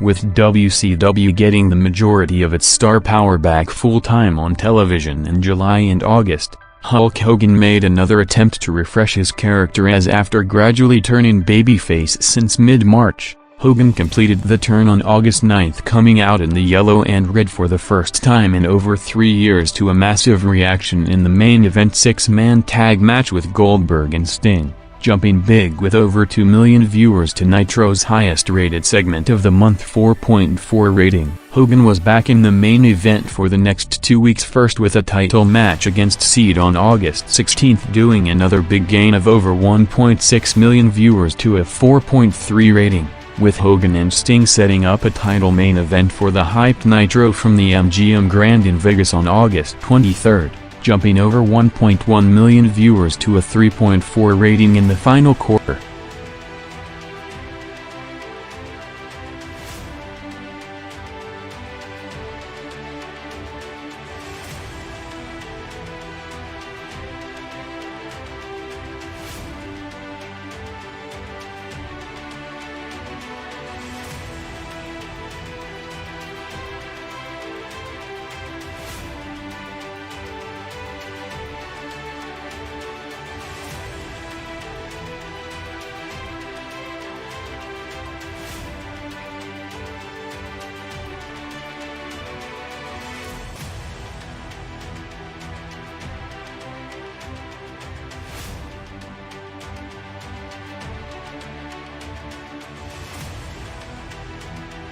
With the Triple H push now into overdrive heading into the SummerSlam pay-per-view, the company used Governor Jesse Ventura's Wrestling TV return on August 9th in one of the most hyped segments of the year to give Hunter outside exposure on the way to the event by confronting Ventura, along with the return of Shawn Michaels, with the Ventura segment jumping over 2.1 million viewers to a peak 6.9 rating. Triple H along with Chyna Michaels and the returning Mankind were in the center of one of the most unpredictable Raw shows in history on August 16th in a series of matches to determine the #1 contender for SummerSlam, drawing massive numbers throughout the night, with the biggest one being the first Hunter vs. Chyna match that saw the return of Foley in 3 months, drawing a 7.3 rating, with Foley and Triple H working the main event on the night, with Michaels and Shane as special referees, speaking with a 7.1, setting up Triple H's first title win on August 23rd, first with him taking out JR in an opening segment, doing a 5.4 rating,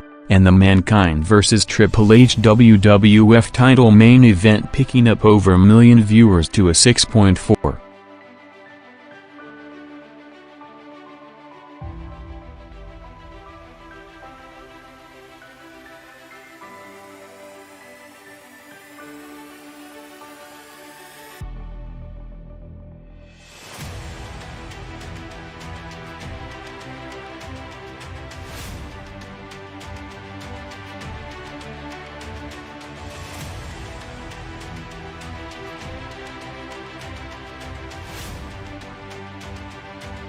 Billy Gunn and Chyna were set for a major push in August '99, with Gunn set for the highest-profile match of his career in the SummerSlam co-main event against the Peking Rock, and Chyna playing a major role in the build-up to the three-way title match on the way to the event, including being involved in all four of Raw's peak segments during the month. Gunn and Chyna came out for a promo to start Raw's second hour on August 2nd, calling out Rock in a segment drawing a peak 6.7 rating, with Chyna working the main event the following week in a three-way with Hunter and Taker doing a 6.9 overrun, setting up Chyna and Raw's highest-rated quarter of the month with the first-ever Chyna vs. Triple H match, followed by Mick Foley's TV return jumping over 1.8 million viewers to a 7.3 rating, with Chyna on the same night also working a match against Mankind drawing a big 7.2.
With him gradually taking over the past few months as the top star in the business, Rock now leading the WWF in every metric as the #1 attraction in the merchandise charts on the road and on television, had every promotional campaign in the company started to be built around him, with the biggest being the upcoming debut of SmackDown on August 26th. Opening the month, arriving to the building to bump Raw over 600,000 viewers at the top of the hour for a confrontation with Billy Gunn and Chyna, drawing a show-high 6.7 rating, with Rock all over the show the following week, coming out to a huge reaction to open one of the biggest draws of the year in a segment with Show and Taker, before returning to the ring an hour later to call them out and set up Chris Jericho's Raw debut, with the Millennium Clock expiring after the last month of hype, picking up over 800,000 viewers to another peak 6.9 rating, with Rock having the final build-up for his SummerSlam match with Billy Gunn in a segment drawing a 6.9 rating on August 16th,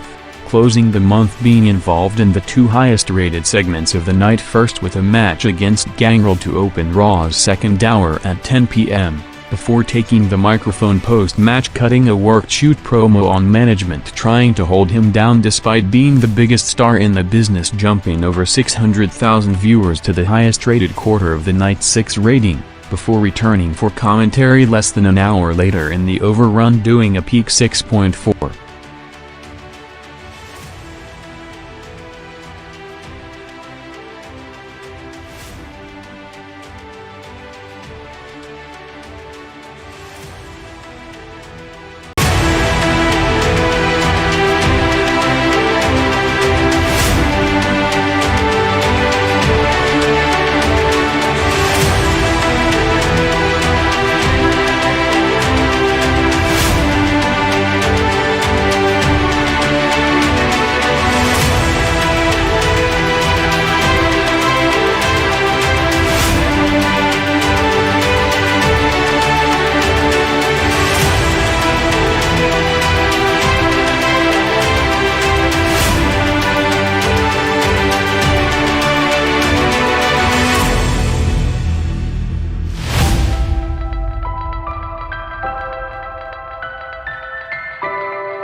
After targeting the match since signing with the company, with Seed interfering in multiple matches a show to build up his streak, Bill Goldberg finally called out Seed on September 13th, coming out unannounced for a promo jumping over 600,000 viewers to a 3.1 rating, with Goldberg strategically placed to wrestle in the final unopposed quarter between 8:45 to 9 p.m. to pop big numbers before starting the head-to-head period, with the biggest number, which was also Nitro's joint highest-rated segment since May, coming on September 27 in a match against Hugh Morris, doing a 4.7 rating, crossing into 9 p.m. to lead to a show-long angle of Goldberg smashing Seed's car 2 hours later in the overrun, doing a 3.8.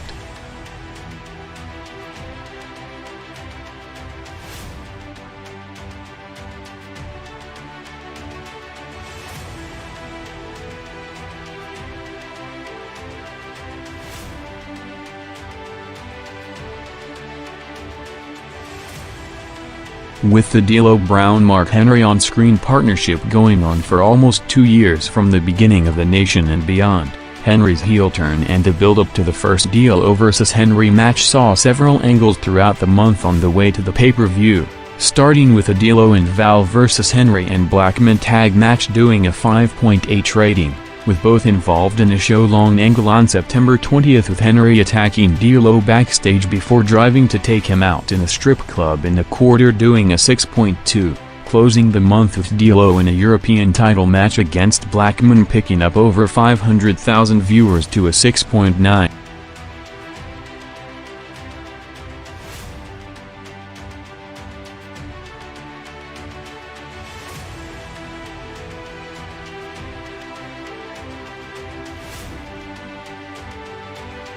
After making an impact on his debut, Chris Jericho was starting his WWF run, building up to his first pay-per-view match against Ken Shamrock in an angle of him cutting a promo in a cage before working a match against parody wrestler Gotch Gracie to eventually bring out Shamrock for a brawl, doing a 6.2 rating, with Jericho working matches in the next 2 weeks during Raw's first hour combined, bumping the show over 1.7 million viewers. First with a 6.1 rating against Billy Gunn, and a 6.7 against another former WCW member, Paul White, on September 27.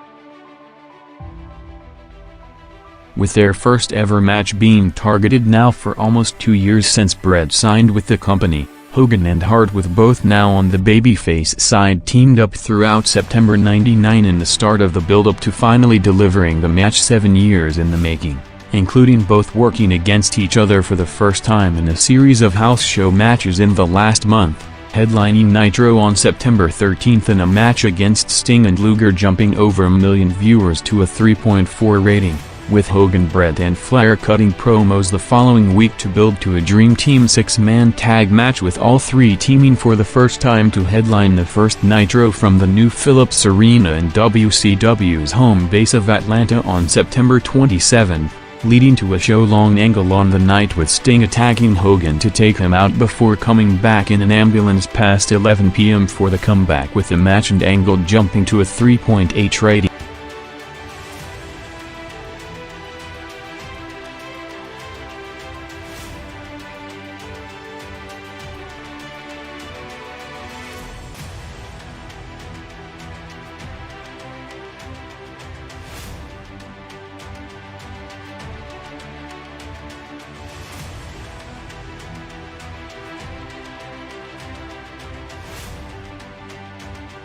The newly turned Sting, now as the top heel for the first time in his career, was involved in all three Nitro peak segments of the month, starting with a main event tag match with Luger against Hogan and Bret, drawing a show-high 3.4 rating, with Sting defending the title the following week against Chris Benoit in a match starting in the final unopposed quarter to cross over to 9 p.m., with the Sting-Benoit title match maintaining viewership better than usual, doing a 3.6 rating against Raw's opening quarter, WCW's highest first segment since July, which will also be the peak of the night, with Sting again headlining in a tag match on September 27 along with Luger and Page, picking up over 1.3 million viewers in the overrun to a 3.8 rating.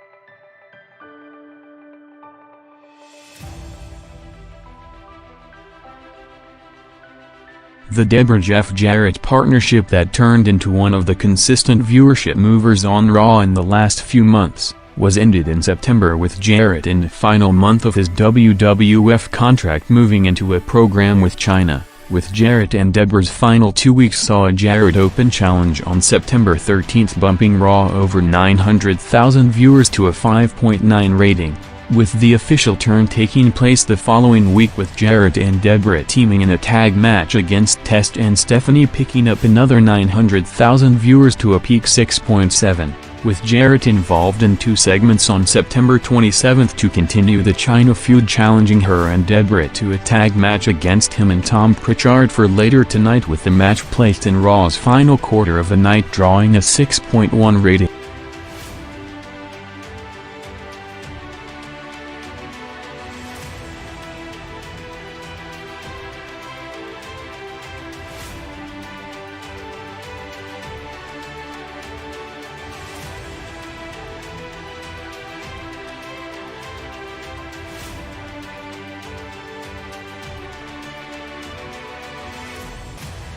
After ending the feud a few weeks back with a payoff match at SummerSlam, Test and Shane teamed up in September along with the start of the build-up for the Test-Stephanie wedding angle in November, with Test working a match against the Posse after attacking Shane backstage when arriving to the building, leading to Test and Shane taking them out and driving after them in a quarter doing a 5.9 rating. With Test having a big week on September 20, teaming with both Shane and Stephanie in 2 tag matches drawing the 2 highest rated segment on the night, first opening Raw's second hour against Jarrett and Debra doing a 6.7 quarter, before teaming with Shane in the main event spot against Hunter and China peaking with a 7.1 rating past 11 p.m.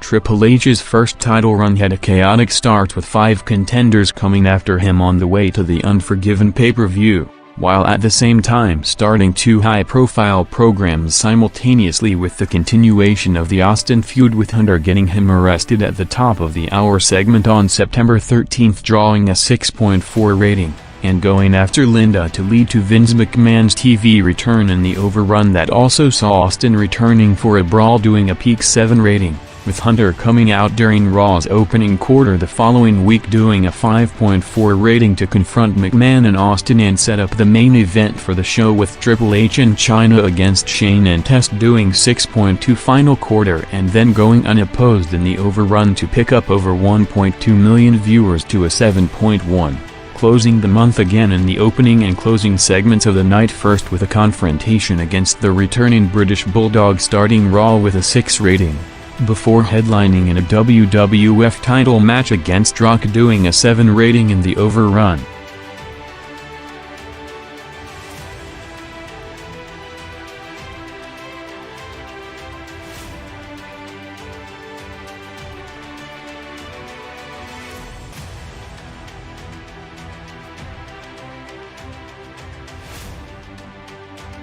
Undertaker and Big Show's feud against Rock and Mankind was the most featured program on WWF television in September '99, with Taker in a more natural character close to his real personality than ever before, pushing Show before taking time off for surgery that will take him out until next year, with both part of a 5-way #1 contender match on September 13 drawing a 6 rating in what would also be Taker's last match on Raw for the next 9 months. Continuing the feud against Rock and Foley the following week, with Taker in his last Raw appearance in '99 cutting a work-shoot promo on Rock before sending Viscera and Mideon to attack Mankind in the Boiler Room, setting up a tag titles Dark Side Rules match against them, with Taker on commentary doing a peak 6.7 rating, with Big Show now going in a different direction, with Taker written off TV closing the month in a match against Jericho gaining over 900,000 viewers to a 6.7.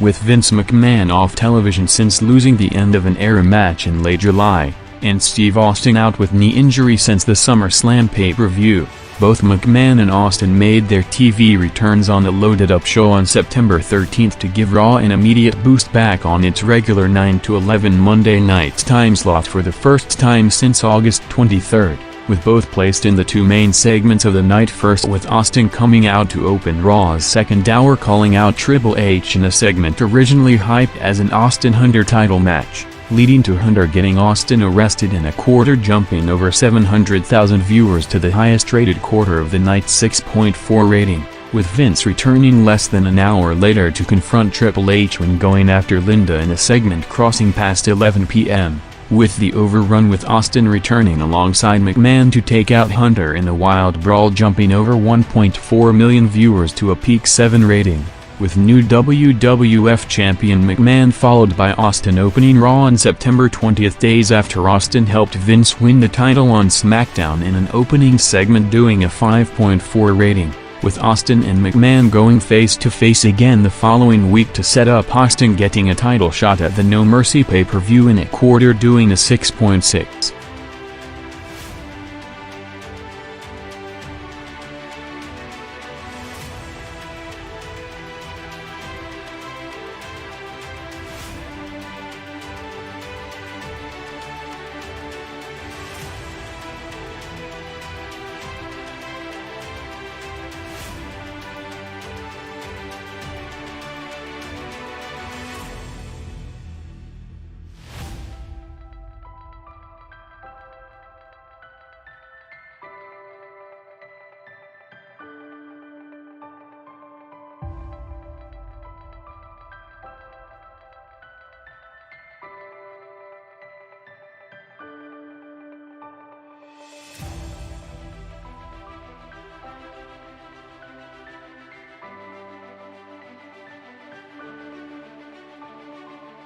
With the ratings gap growing to uncompetitive levels in the last 6 months, with the WWF setting new milestones on a monthly basis, the Monday Night Wars peaked on September 27, 1999 with the highest-rated quarter in history for The Rock and Mankind's This Is Your Life 25-minute performance in one of the memorable segments in history, with Mankind walking to the ring at around 9:50 p.m. before bringing out Rock to a huge reaction from the Greensboro Coliseum, followed by spontaneous exchanges between Rock and Foley, with the segment gaining huge over 2 quarters, jumping over 2 million viewers to shatter the all-time record by almost a million viewers margin, drawing an 8.4 rating and a record that wasn't touched again, while at the same time Nitro dropped to an all-time low 1.6 rating, with the gap between the shows of almost 7 rating points also an all-time high record, with Rock returning 40 minutes later headlining the show in a WWF title match against Triple H, jumping another 1.1 million viewers to a 7 rating in the overrun. The Rock and Mankind's partnership continued to be the highest drawing and most featured act on television throughout the month, with a series of comedic promos, including both being involved in a 5-way match for a title shot at Unforgiven on September 13, doing a 6 rating, with Rock arriving to the building the following week having 2 segments in the quarter, including Rock fighting off Undertaker's crew to help Mankind backstage, before cutting another classic promo on Taker and Show in a segment, jumping over 900,000 viewers to a 6.1 rating, with Rock coming out at the top of the hour for a response promo on Taker and a tag titles match, with Mankind gaining another 900,000 viewers to the peak of the night's 6.7 rating.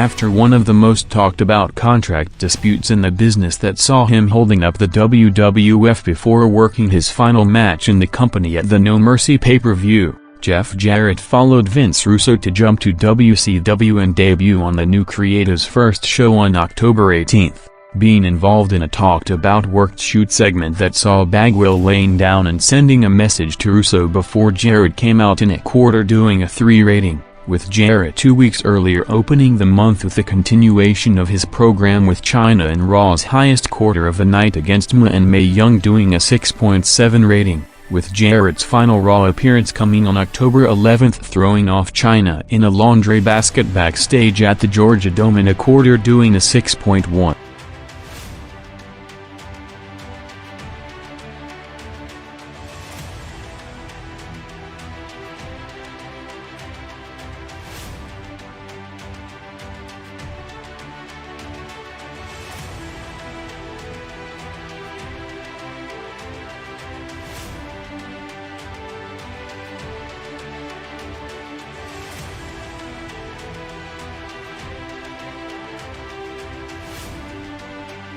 Bret Hart returned to Kansas City's Kemper Arena for the first time since the Owen tragedy in the same building, picking Chris Benoit for a special Owen tribute match introduced by Harley Race going 27 minutes, the longest match in Nitro history, with the match which went from 9:55 to 10:35 crossing over 3 quarters, picked up over 800,000 viewers for the duration of it to a 2.8 rating. Following the match, Bret and Benoit teamed up on October 11 in the main event spot against Luger and Steiner to a 2.3 overrun, with Bret Hart now set for a major push under the new Russo regime, working the title match against Sting on their debut Nitro show to draw the peak of the night 3.5 rating, with Bret continuing the high-profile TV matches the following week, closing the month in a first-time ever match against Goldberg, ending with Bret pinning Goldberg to his second career loss doing another peak 3.7 rating.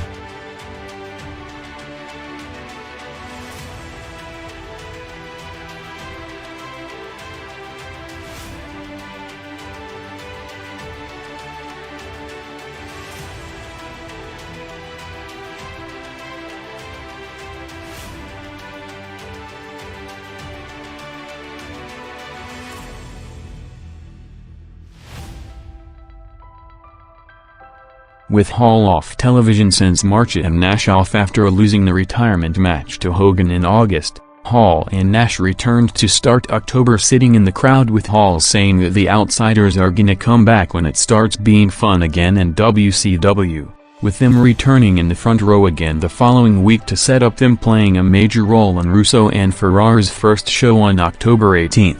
First being involved in a brawl with Goldberg and kicked out of the building in the first head-to-head quarter doing a 3.1 rating, with them all over the rest of the show in a series of skits trying to get back in, with Russo and Ferrara targeting the Outsiders as one of the main drawing acts of the new regime, with Hall and Nash hyping a segment for the top of the hour when Raw goes on the air on October 25, leading to Nitro opening with one of its highest quarters in months 3.5 rating. Setting up the Outsiders TV return match for later in the show, which turned out to be a comedic segment against 3 strippers, jumping big with over 1.4 million viewers to a peak 3.7 rating.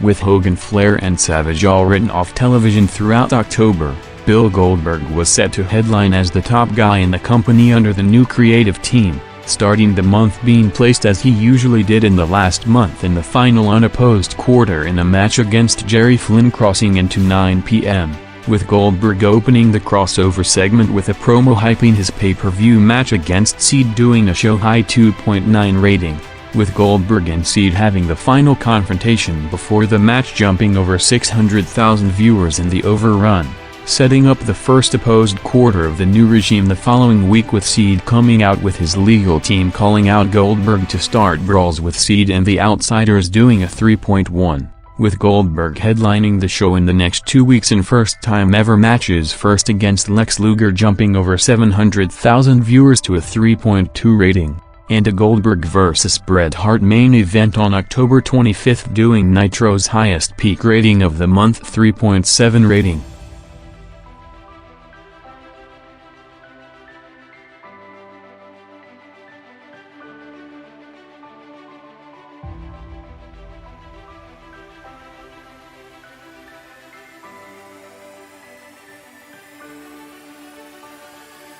Edge, Christian and the Hardys had a career breakthrough month in October '99, with them working a best-of-5 series of matches that ended in a career highlight ladder match at the No Mercy pay-per-view, with both teams elevated the next night on Raw on October 18, getting a standing ovation from the crowd in a segment picking up over 400,000 viewers to a 5.5 rating. With the two TV matches on the way to the pay-per-view doing strong numbers combined, bumping Raw over 1.2 million viewers with 6.1 and 6.3 ratings.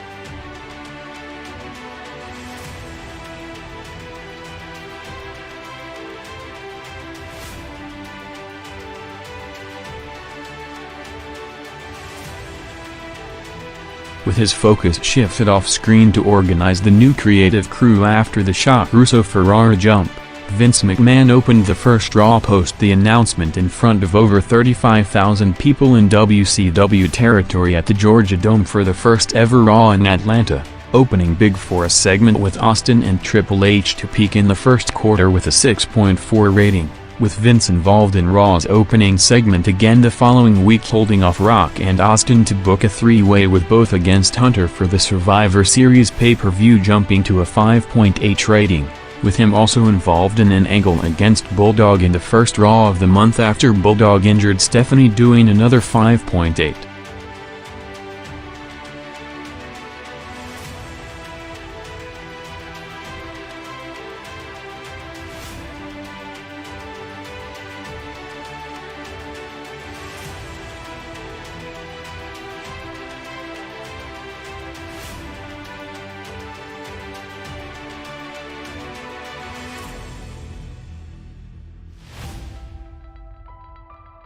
A week after a record-breaking rating, Mankind called out Rock to the ring for the This Is Your Life follow-up segment on October 4, doing a 6.1 rating, while coming back out 20 minutes later teaming with Stevie Richards against the Dudleys in a quarter doing a 5.8. Mankind was involved in a show-long angle the following week waiting to confront Rock outside the Georgia Dome, with their promo to set up the main event doing a 6.3 rating. Headlining the show in a tag match against Val and Bulldog doing a 6.1, setting up the split of the Rock and Sock connection on October 18 with Mankind giving Rock a copy of his new book doing a peak 5.9 rating, before finding it in the trash to lead to an aggressive Foley promo on Rock with him not participating in the main event tag titles match against the Hollies doing a 5.6. Closing the month in a WWF title match against Triple H drawing a 6 rating to open Raw's second hour on October 25.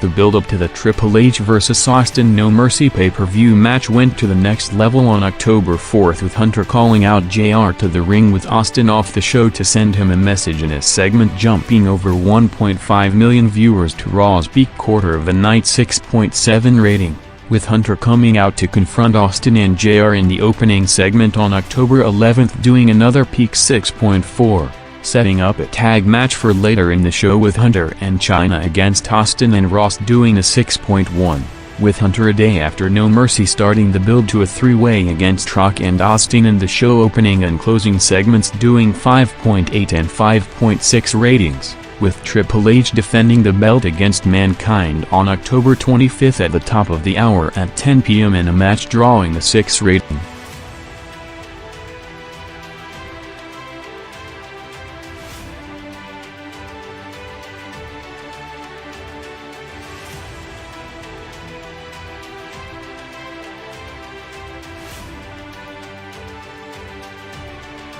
Chyna was involved in 2 programs in October '99, first in a feud against Jeff Jarrett that turned into a talked-about pay-per-view match due to the contract situation, with the final build to the match seeing Chyna in a tag match with Triple H against Austin and JR, ending with Jarrett attacking Chyna backstage in a quarter doing a 6.1 rating, with Chyna now with the IC belt moving into a program with Jericho in 2 segments over the next 2 weeks drawing the highest rated quarters of the night, first with Jericho cutting a promo on Chyna ruining the credibility of the IC title to start a brawl doing a 5.9 rating, with Chyna and Jericho facing off in a tag match with D'Lo and Stevie Richards jumping over 1.1 million viewers to a show-high 6.3 rating.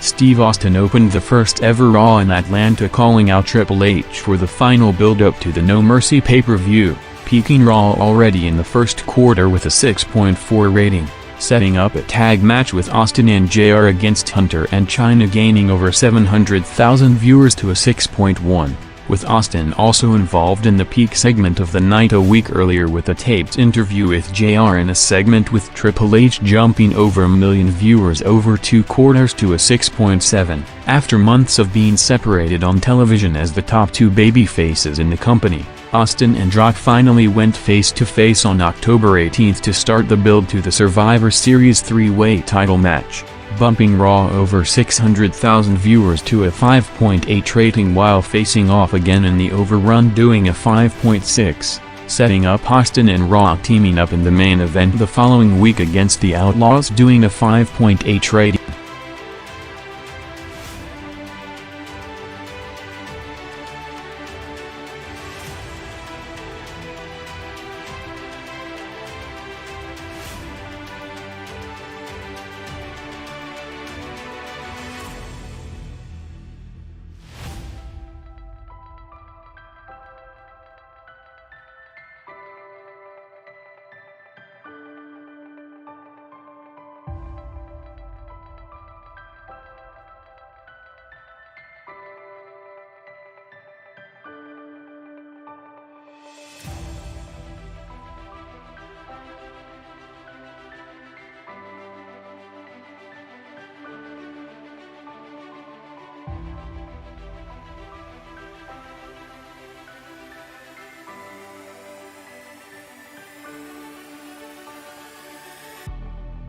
The build-up to The Rock vs. Austin WrestleMania rematch started on October 18, '99 with Rock opening Raw with a Survivor Series hype promo before being confronted by Austin in a segment doing a 5.8 rating, leading to them teaming up on October 25th with both cutting promos to hype up the match with them now after months of doing it separately in different programs, directly competing for the crowd reactions head-to-head at the same time, with the Rock-Austin Outlaws tag match picking up over 800,000 viewers to a 5.8 rating. Rock's other main angle of the month saw the continuation and split of the Rock and Sock connection, as Rock and Mankind had the follow-up segment to the record 8.4 rating on October 4th, with Rock coming back out 20 minutes later for the main event, with the first Rock vs. Jericho match picking up over a million viewers to a 6.5 rating. Rock arrived to the Georgia Dome on October 11, cutting a promo imitating Flair, Savage and Hogan in WCW territory to bump Raw to a 6.3 rating,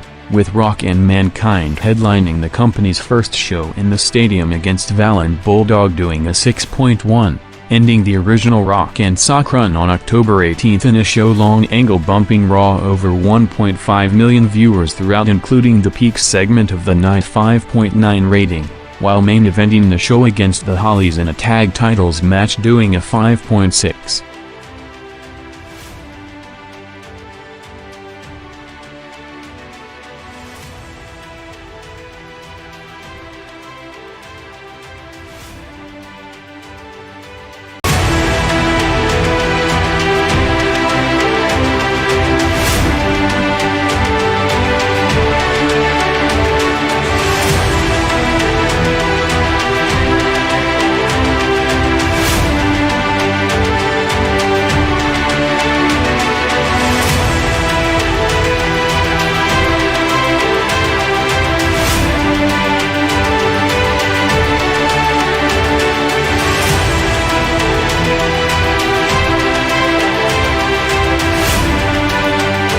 Weeks after starting the build-up to the WrestleMania main event rematch against Rock, Steve Austin's upcoming neck surgery forced changes to the entire direction of storylines heading into 2000, opening November in a match against Billy Gunn to start Raw's second hour, jumping over 600,000 viewers to a 6 rating, with his final Raw appearance for the next 10 months taking place on November 8, with him still advertised for the Survivor Series pay-per-view, opening the show in a segment with Vince and Rock doing a 5.4 rating.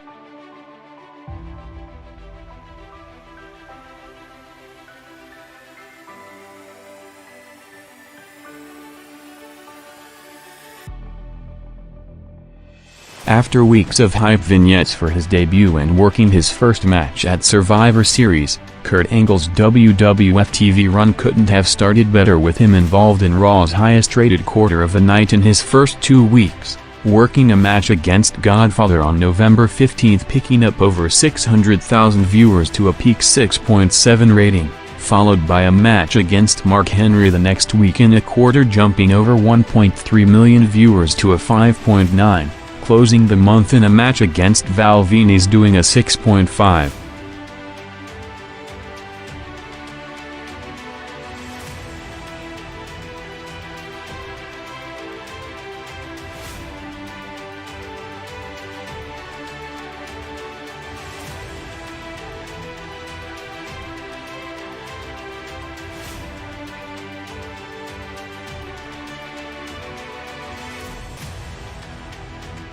Sting and Luger's angles throughout the month saw several turns, with Liz's involvement on the way to building a match for the Starrcade pay-per-view, consistently being placed in the same time slot, opening Nitro's main event quarter on a weekly basis starting on November 15 in a series of matches against Meng, first with Luger and Sting working against each other in a match picking up over 500,000 viewers to a 3 rating, followed by 2 segments on November 22 jumping over 1.4 million viewers doing 3.3 and 3.4 ratings, first for Luger putting Liz in a cage for a match against Meng to bring out Sting for the save, and an hour later a Sting vs Meng match, closing the month in an angle with Luger, Liz and Sting in a pool of mud in a quarter doing a show-high 3 rating.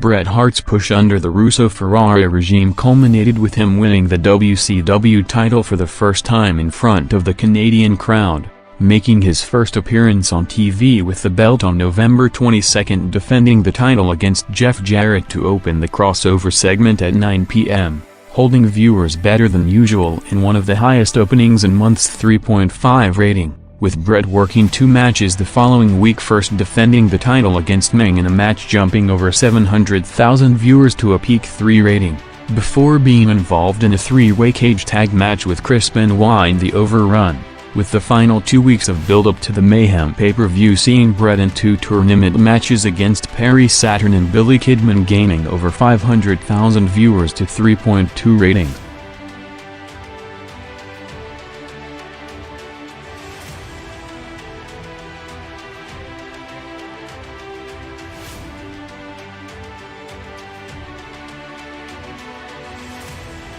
Bossman and Big Show were building to the payoff match of one of the wildest programs of the year, with both's biggest numbers of the month coming on the same night on November 15th, with Big Show winning the WWF title in a major surprise at Survivor Series and defending it the following night against Bulldog doing a 6.4 rating, while Bossman headlined the show in a hardcore match against Rock also doing a 6.4. with both working separate matches the following week, with Show defending the belt against Kane while Bossman teamed up with Albert against Rock doing 5.2 and 5.6 ratings, with both opening the show on November 29th with a tag match of Show and Kane against Bossman and Viscera doing a 6.2.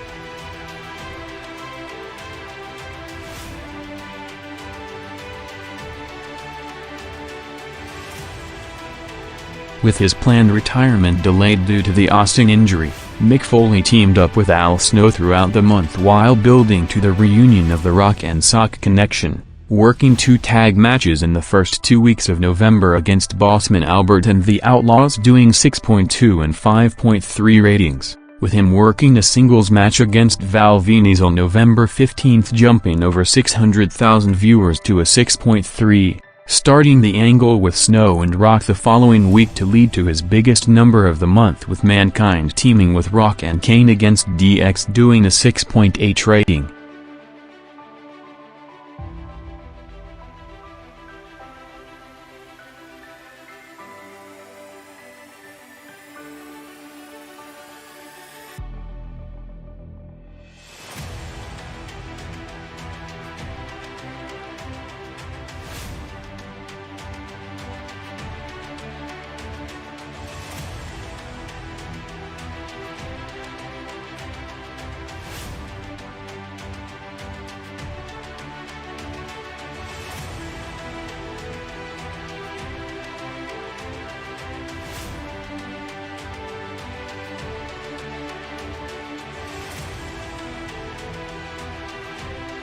Bill Goldberg was involved in the highest-rated segment of the night in every Nitro he was on during the month, missing the first one with him doing an interview from the set of the Ready to Rumble movie, with him coming back on November 8th to have the 2 highest-rated quarters of the night, first with a match against Sting doing a 3.2 rating, before a main event 4-way ladder match doing a show-high 3.3, opening the crossover quarter the following week to peak the night in a match against Curt Hennig doing a 3.3 rating, with Goldberg teaming with Seed for the first time against Hall and Nash in the main event on November 22nd, jumping over 1.2 million viewers to bring Nitro to the closest rating margin from Raw in months doing a 4 rating to Raw's 4.7. closing the month and 2 matches on the night, first against Nash doing a 2.8 followed by a 3-way cage with Seed doing a quarter peak 3.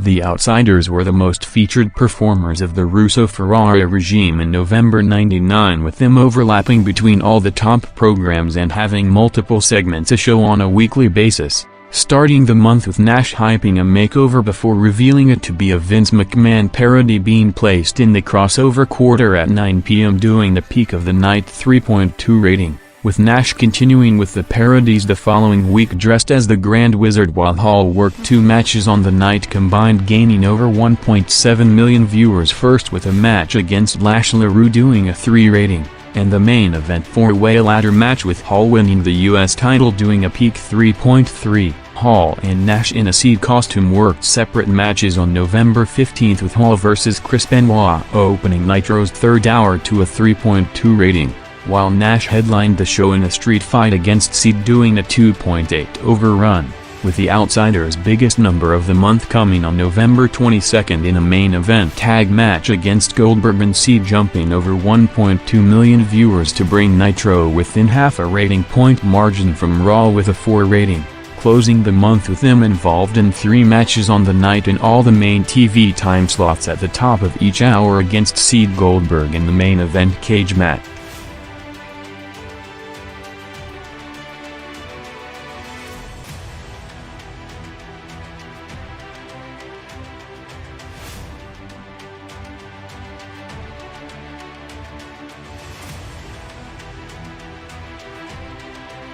After months of them teaming up, Kane and X-Pac were building to the follow-up feud, with X-Pac turning heel to join DX, facing each other in the first Raw of the month in a match that turned into an angle with DX attacking Kane a minute in a quarter doing a 5.9 rating, with X-Pac's biggest singles match of the month coming a week later against Rock with a show-high 6.1 rating, followed by both being involved in a 6-man tag match with DX against Kane along with Rock and Mankind doing a 6.8.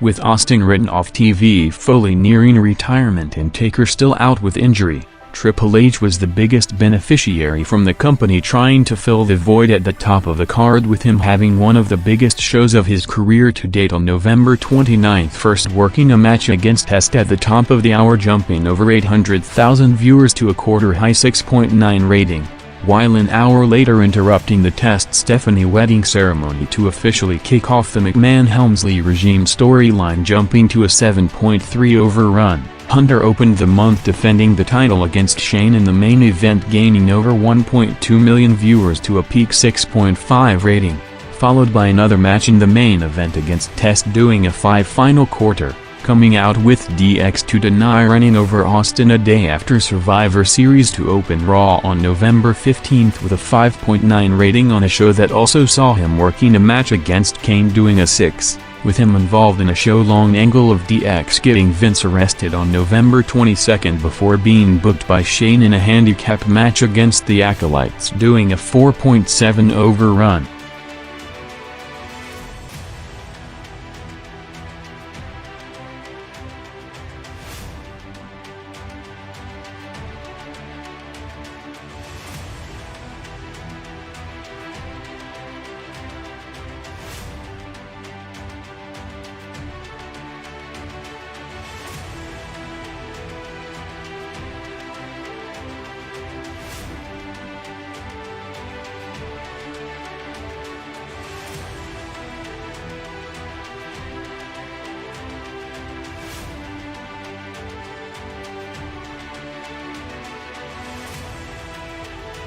With him still organizing the new creative process in the company following the Russo-Ferrara jump, along with working around major players missing on television, Vince McMahon was involved in a feud with Triple H throughout the month to build to a pay-per-view match in December, taking the feud to the next level on November 22, 4 days after the McMahon family were attacked by DX on SmackDown, waiting for their arrival in the parking lot before running them over and chasing them in the building in a quarter, jumping over 1.3 million viewers to a 5.9 rating, with the follow-up of Vince getting arrested and going to the police station continuing to gain, bumping Raw over 700,000 viewers more to another 5.9 before the payoff of him driving back to the building and throwing Hunter off the stage. After months of build-up to the segment, with the company doing a massive hype job in the lead-up to Monday night on November 29, Vince, Shane and Test were involved in the wedding ceremony, with Raw looking to capitalize on the hype, taking its longest overrun in history, going 13 minutes past the top of the hour to a peak 7.3 rating.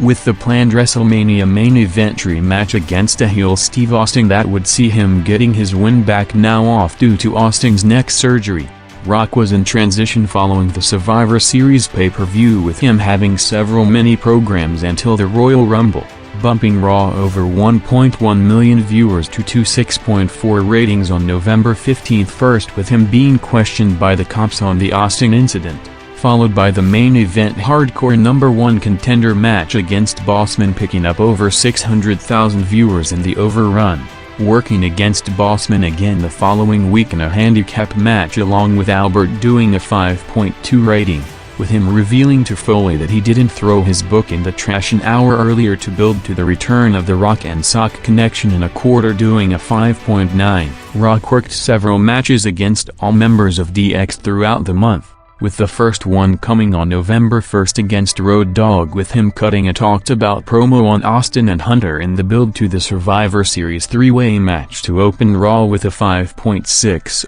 with him working a match against X-Pac the following week to bump Raw over 1.3 million viewers to the peak quarter of the night 6.1 rating, closing the month in the first ever Raw from the new Staples Center in a backstage segment with Foley and Al Snow, before coming out to a huge ovation for his first appearance in the building in a six-man tag match with Mankind and Kane against DX, jumping over 500,000 viewers to a 6.8 rating.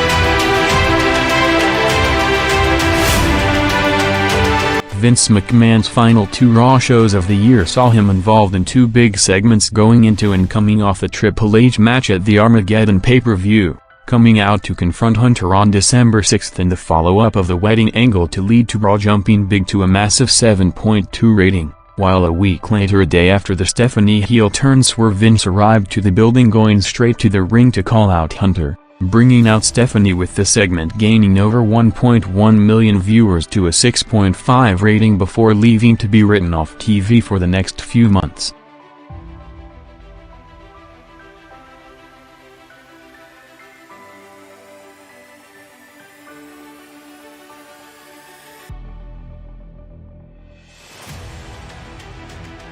Kurt Angle continued to be established as a key player on the WWF roster throughout the month, continuing his undefeated streak while giving the first hints of the upcoming Triple H Stephanie Triangle feud, with Hunter trying to put obstacles in front of him to end his streak, opening and closing the month with two 5.4 ratings in matches against the Hardys and the Headbangers, while having his biggest number against Viscera on December 20th doing a 6.4.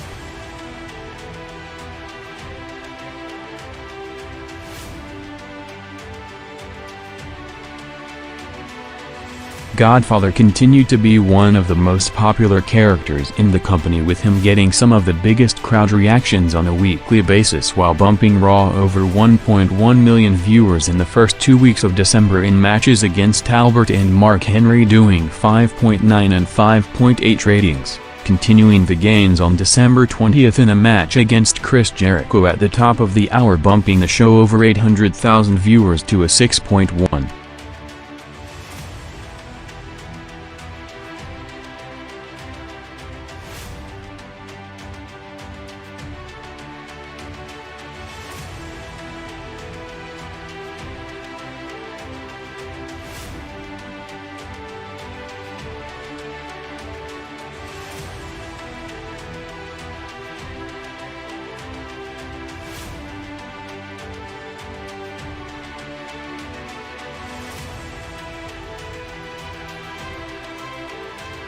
Roddy Piper was back full-time in December as the main opposition of the powers that be, with the Piper vs. Russo feud playing a key role in the main storyline heading into Starrcade, with the payoff coming on December 20th, with Piper admitting that he sold out before hyping a shoot promo to explain everything at 9 p.m., leading to several confrontations during the segment, with Piper, Goldberg, Brett and Russo to open Nitro with one of its highest numbers in months, 3.5 rating, while holding Raw to its lowest opener of the year, 4.7, with Piper working 2 matches in the first 2 weeks of the month against Creative Control and Curt Hennig combined, jumping over 900,000 viewers to a 3 and 2.7 ratings. Writing off the powers that be angle on December 20th, with Piper destroying Russo's office in the lead-up to the NWO's return.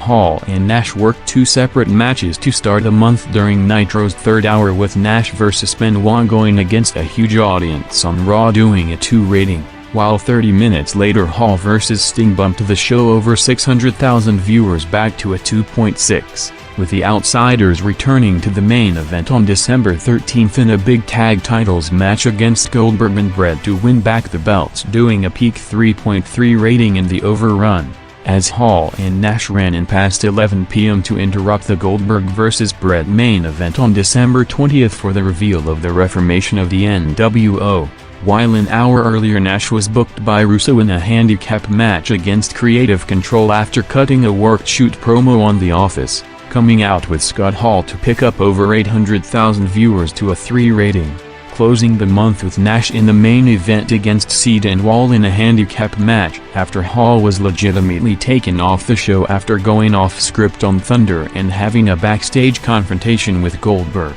going over 10 minutes in the overrun, including over 5 minutes unopposed to peak at a 3 rating.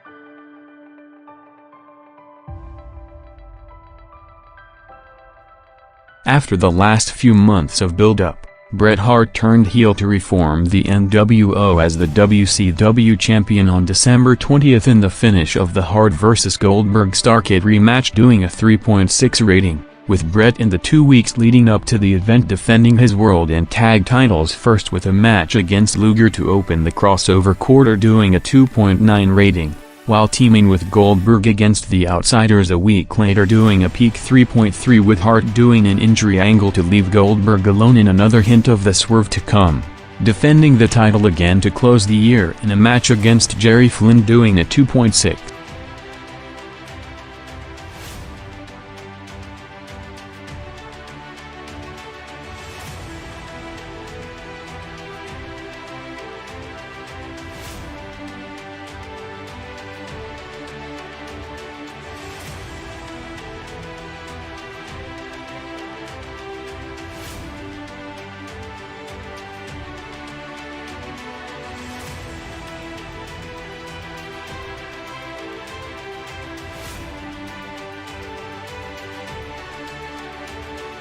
Bill Goldberg continued his streak, being involved in Nitro's Peak segment of the night for 8 straight weeks during December, opening the month in the main event against Jeff Jarrett, jumping over 1.3 million viewers to a peak 3.7 rating in the overrun, with Goldberg headlining the show again in a tag titles match that turned into a mostly handicap match, with Goldberg against the Outsiders picking up over 1.1 million viewers to a 3.3, coming off Starrcade for the biggest Nitro of the month on December 20th, with Goldberg involved in the 2 highest rated segments of the night, first coming out to confront Roddy Piper at 9 p.m. a day after getting screwed out of the WCW title, while coming back 2 hours later for the Starrcade main event rematch with Goldberg vs. Bret, along with the post-match NWO beatdown, gaining over 1.1 million viewers to a 3.6 rating, in what would also be Goldberg's last Nitro show for the next 6 months, with him injuring his arm a day later after smashing several limousine windows on the Thunder tapings to write him off television and end the storyline a day after it started.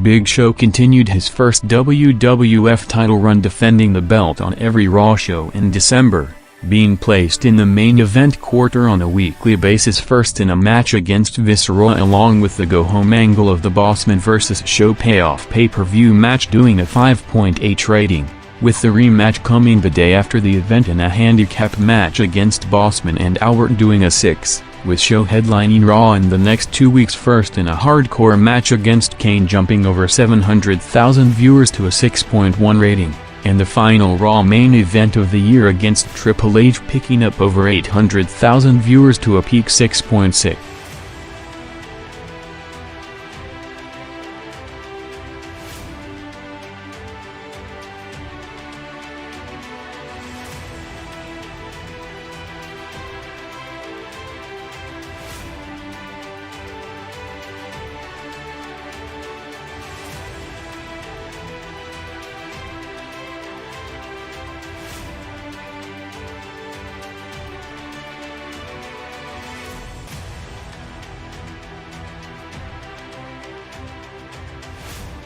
Mick Foley's first week of December '99 saw him having one of the big accomplishments in a different side of his career, with his book going to #1 on the New York bestsellers list, coming out to thank the crowd to lead to a confrontation with Al Snow on him teaming with Rock again in a segment, jumping over 600,000 viewers to a 5.7 rating, followed by the main event on the night with Foley and Snow teaming with Rock and Jericho in a tag match, doing another 5.7. With Foley having his biggest number of the month, teaming with Rock again on December 13th against the Dudleys, doing a show-high 6.6 rating, being involved in 2 segments bumping Raw over 2 million viewers the following week, first with him coming out to confront Hunter and start the build-up to the Rumble pay-per-view in a quarter, jumping to a 6.4 rating, while 20 minutes later taking on all members of DX and Santa Claus costumes in a Boiler Room Brawl, doing a 6.1. Closing the month with a pink slip-on-a-pole match against Rock that saw him getting fired and kicked out of the building in a match, doing a quarter-high 6.5.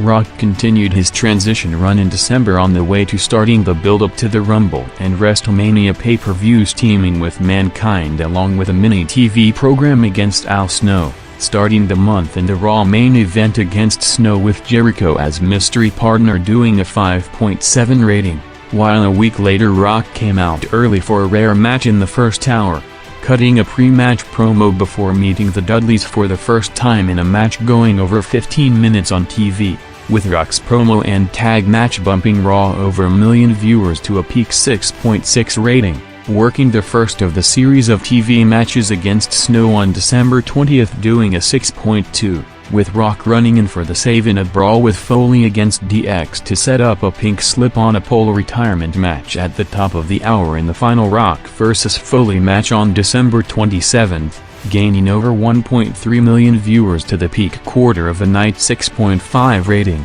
as Rock closed out a record-breaking 1999 that saw him holding the all-time pay-per-view rating and attendance records in company history.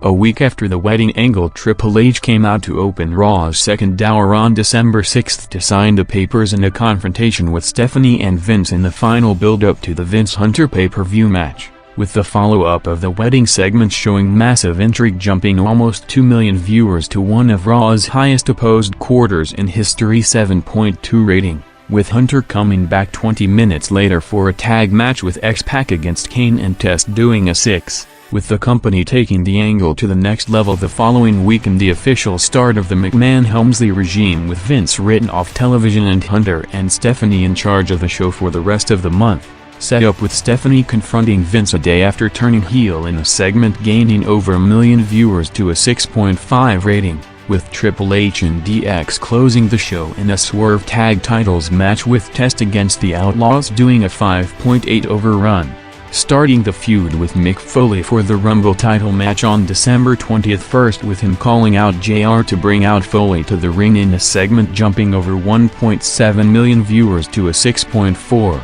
opening the final Raw of the millennium with a 5.7 rating, with Hunter strongly hyping a WWF title change against Big Show for him to go into 2000 with the belt, starting at 11 p.m. in the final opposed Raw main event, overrun to jump over 800,000 viewers to a 6.6 rating.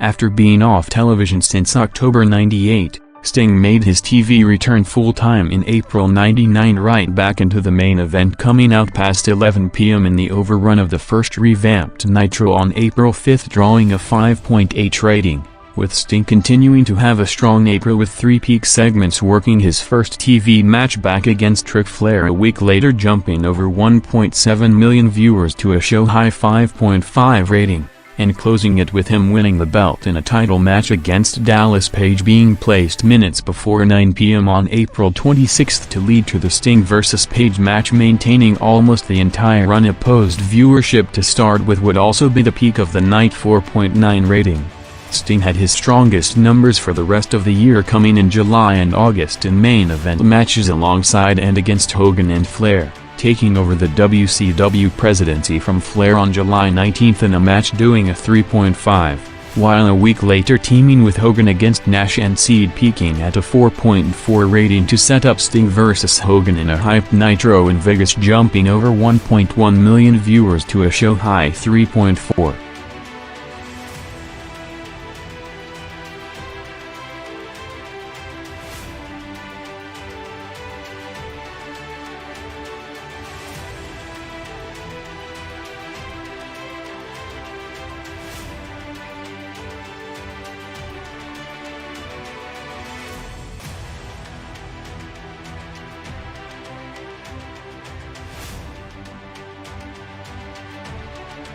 Scott Hall's first Nitro appearance of the year was one of the most memorable, with him coming out in a Wolfpack shirt to a huge pop from the Georgia Dome to rejoin Nash minutes before reforming the NWO against Goldberg in a beatdown segment, jumping huge to a 6.5 rating, with Hall having a series of matches against Bigelow for the rest of the month, doing some of the highest numbers on a weekly basis, including a main event 3-way with Goldberg doing a peak 5.3 rating and a Hall vs. Bigelow ladder match opening the crossover segment on January 25 with a 4.6 quarter. Hall made his final live TV appearance for the next 7 months on February 15, being involved in the big angle of the night the following week with the NWO attacking Flair in a field, before coming back to the building to attack Roddy Piper in the build to their Super Brawl pay-per-view match in a quarter, doing a peak 5 rating, closing the show in a cliffhanger with Hall handing the taser to a mystery person off camera, with Hall's next Nitro appearance outside of a surprise cameo in Flair's mental hospital skit in April coming on October 4, with him and Nash returning together for another Outsiders run, being the most featured act of the Russo-Ferrari regime, with Hall from October to December having a massive viewership gain of around 10 million viewers, including 7 peak segments.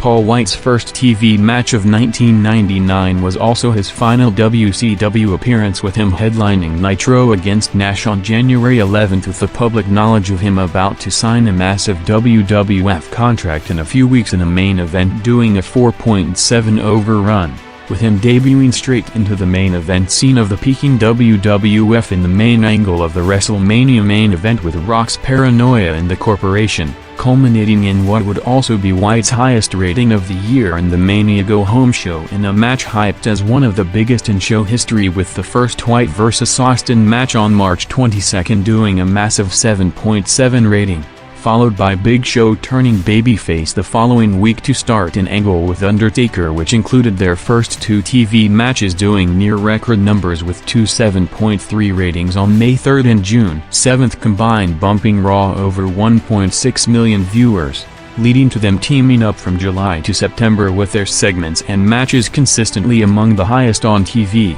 closing the year in a wild program against Bossman as WWF champion that saw him defending the title every week in December to bump Raw over 1.4 million viewers, with the biggest one coming on December 27 in a main event against Triple H, doing a 6.6 rating.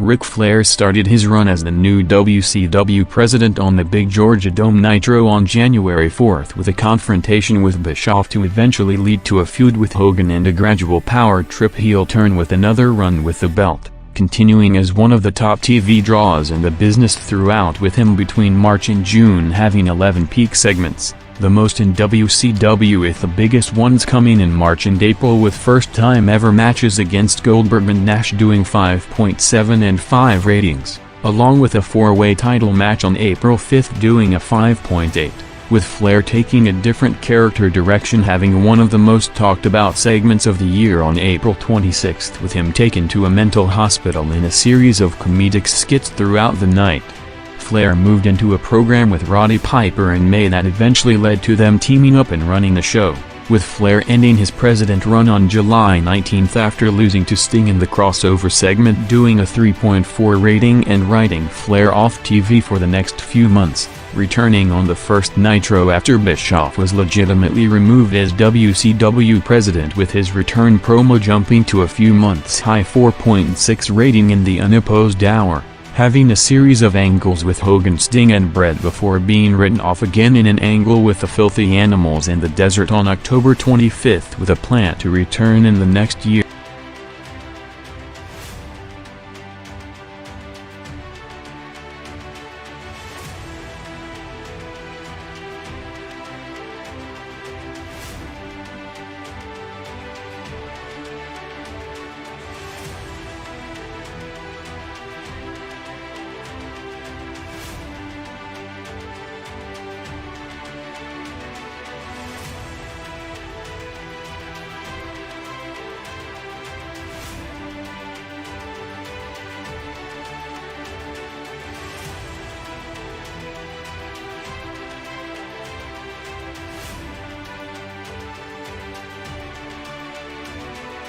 After the last 2 years of TV, the Triple H China split was set for January '99 in a storyline building up to WrestleMania 15, with China having the biggest drawing month of her run to date in January with a comedic angle with Mark Henry doing a 6.1 rating, with China continuing the strong numbers, winning a corporate Royal Rumble on January 11 doing another 6.1 to set up the China heel turn on January 25 and join the corporation, followed by Triple H joining her 2 months later to start the road to a main event singles run for the first time in his career, having one of his highest profile TV matches to date on May 17 in the Raw main event against Austin, jumping over 800,000 viewers to a 7.1 rating, with him having his biggest month of the year as opposition to Rock in July '99, having 3 peak quarters out of the 4 throughout the month with numbers between 6.6 and a record 7.8 rating, starting the build-up to Hunter's first pay-per-view headliner against Austin at SummerSlam, with a series of storyline twists on the way to the match, with the biggest number coming in the first China vs. Hunter match on August 16,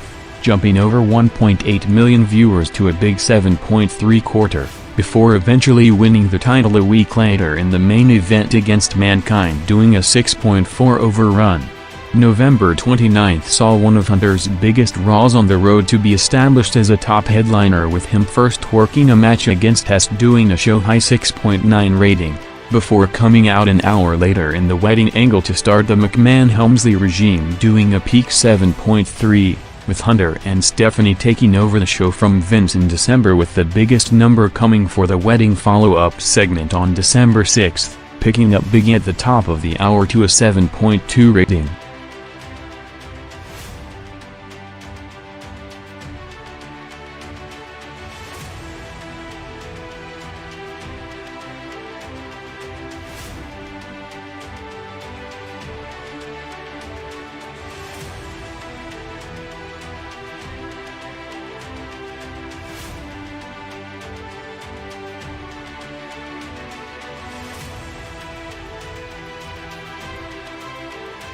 One of Mick Foley's biggest career highlights took place on the first Raw of 1999, with him winning the WWF title for the first time in the TV main event against Rock doing a 5.9 rating, with the Mankind Rock program continuing to do peak numbers for the next 2 months, including an all-time record 6.4 rating for the Rumble I Quit follow-up segment, and a 6.8 rating for the feud blow-off ladder match on February 15, before entering a feud with Paul White which saw them eventually teaming up as part of the Union, having his last match before being written off for knee surgery on May 31 in a hardcore match with Triple H doing a quarter-high 6.8 rating. Foley returned on August 16 in one of the most unpredictable Raw shows in history, 6 days from SummerSlam, with 3 segments on the night doing big numbers, first coming out to attack Hunter and cut a promo on China, jumping big to a 7.3 rating, with him working 2 more matches against China and Triple H in the next hour, with both also doing over a 7 rating,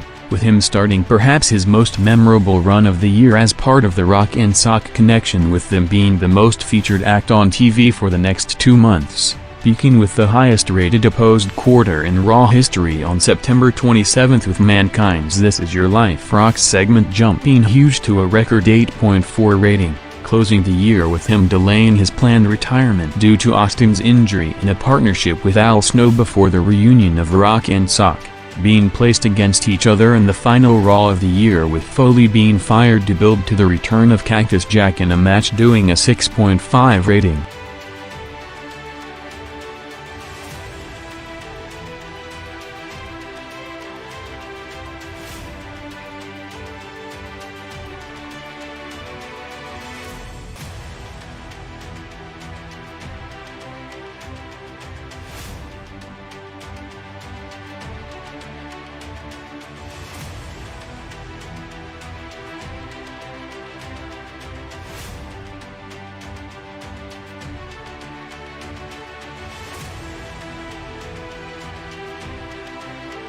In a show that was built as his farewell appearance on January 4, Hogan ended the night straight back to the top of the company as the world champion and leader of the new NWO, first coming out for what was originally built as his farewell promo to accept Nash's challenge for a title match before the main event angle with the NWO Swerve and show-closing brawl, with Goldberg jumping huge in the overrun with over 2 million viewers to a 6.5 rating, with Hogan and the Wolfpack opening the crossover segment on January 11 flanked by the Hells Angels, opening the first head-to-head quarter with a 5 rating to start the build-up to the first Hogan vs. Flair match since '96, with the biggest angle of the feud coming on February 15, 6 days from Super Brawl, seeing Eric Bischoff driving Flair's limousine to an NWO trap in the middle of a field to end in a brutal beatdown, drawing a 5 rating in the unopposed hour crossing into 9 p.m., with Hogan and the NWO arriving to the building an hour later, calling out Flair to instead bring out Piper, starting an impromptu Hogan vs. Piper title match spiking over 2 million viewers to a peak 5 rating, before coming out an hour later to call out Flair again, doing another big gain in the overrun with an over 1.7 million viewers jump to a 4.5. Hogan started his gradual babyface turn in the next month with his last appearance before going out for knee surgery, coming on the first revamped Nitro on April 5 in a 4-way title match, doing Nitro's highest rated peak for the rest of the year 5.8 rating, with his return coming on July 12 in another high-profile title match against Randy Savage, leading to the Hogan-Savage match jumping over 1.6 million viewers to a 4.7 rating, WCW's highest-rated segment in over 2 months, having one of his most memorable moments of the year coming on August 9 with him coming out with the red and yellow for the first time in 3 years in the main event 6-man tag match with Goldberg and Sting, jumping big with over 2 million viewers to Nitro's highest-rated segment of the month 4.4 rating, continuing August strong with 4 peak segments and over 6 million viewers gained, with Hogan, as he usually did, would have been on track to be among the highest in every category if not for him missing 6 months of the year from April to July and October to December.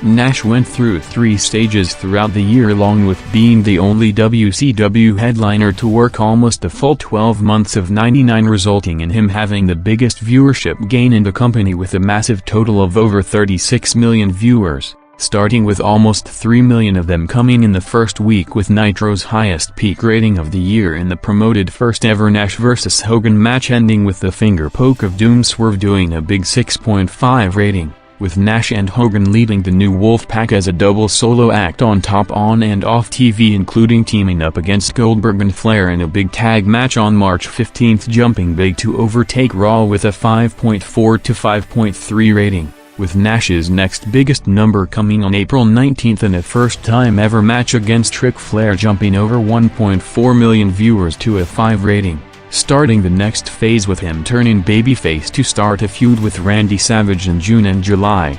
having his biggest number during the run coming on June 28 in a hyped lumberjack title match against David Flair in the main event, gaining over 1.3 million viewers to a 4.4 rating, Nitro's highest rated quarter in 2 months. After losing the retirement match to Hogan in mid-August, Nash, now off backstage creative team duties, returned in October alongside Scott Hall, with the Outsiders all over the shows for the next 3 months under the Russo-Ferrara regime, overlapping between all the main programs, with Nash and Hall having a massive viewership gain of over 10 million viewers.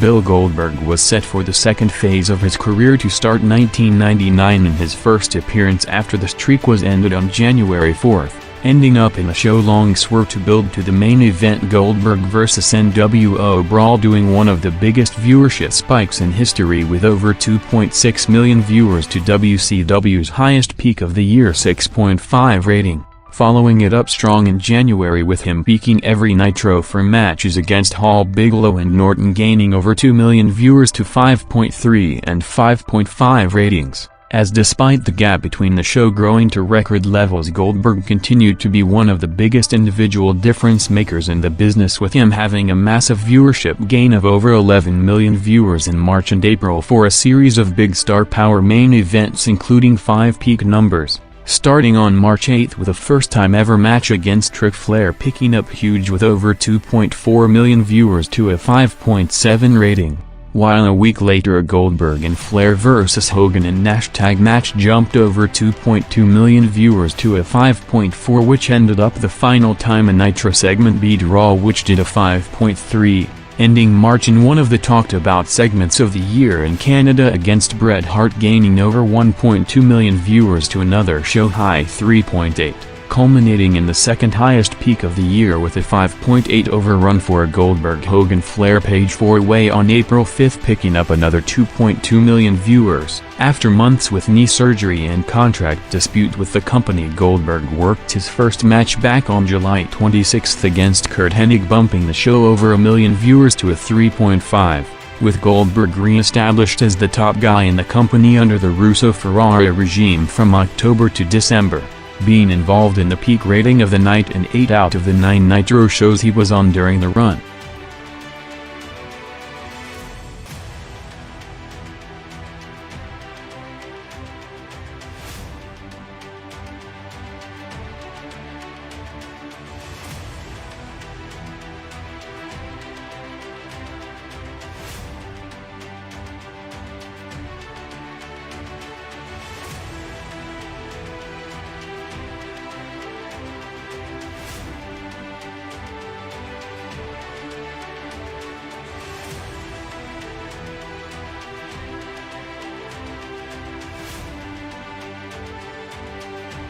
After building it in the last few months with him off TV since early December, Undertaker returned on January 11th to form the Ministry in a talked-about segment, jumping over 900,000 viewers to a 5.8 rating, starting the feud with McMahon's Corporation on the road to WrestleMania 15, with the first televised Inferno match taking place on February 22nd and the Raw main event peaking at a 6.5 rating in the Overrun, continuing the feud with Vince in April with the involvement of Stephanie to draw Raw's highest-rated segment in 3 out of the 4 weeks during the month, promising a sacrifice on April 5th and a quarter, picking up over a million viewers to a 6.7 rating to build to the Taker-Stephanie ceremony segment on April 26th, gaining over 1.4 million viewers to a 6.8. Undertaker had a huge month in May with him all over all the main programs and working high-profile TV matches on a weekly basis, bumping Raw around 9 million viewers throughout the month,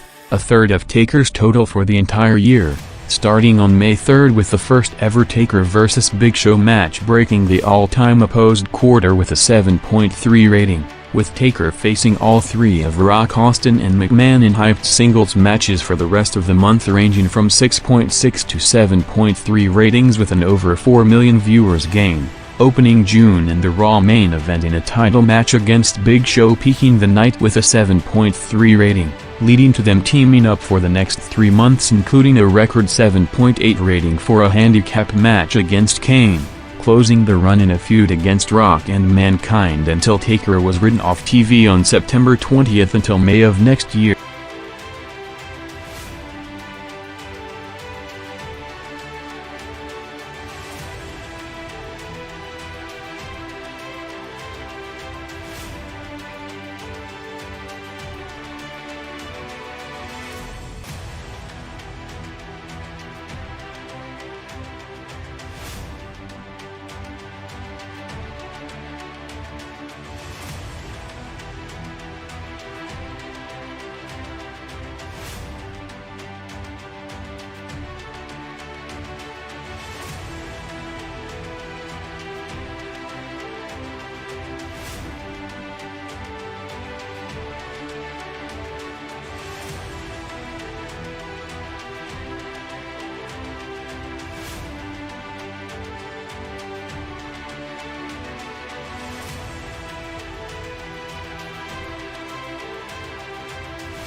Steve Austin's first appearance of the year was one of his most memorable, with him coming out to a huge reaction past 11 p.m. in the Mankind Rock title match on January 4th, continuing the McMahon program and build-up to matches in the Rumble and Valentine's Day Massacre pay-per-views, with him working his first match on Raw on a Monday night in over 3 months against Kane in the main event on March 1st. With Austin's in-ring TV return jumping over 1.4 million viewers to an all-time record audience 7.6 rating in the Overrun, having a big March with him taking back the top spot, highest rating average with a series of high-profile matches heading into WrestleMania 15, with the biggest one coming 6 days from the event, with the company doing a massive hype job for the first ever Austin vs. Paul White match on March 22nd. Resulting in the match shattering records with a 7.7 rating in the Overrun, on a night that also saw Austin having a contender for the most memorable segment of his career, with him driving a beer truck to the arena along with the final Mania hype promo against Rock, gaining over 700,000 viewers to a 6.9 rating,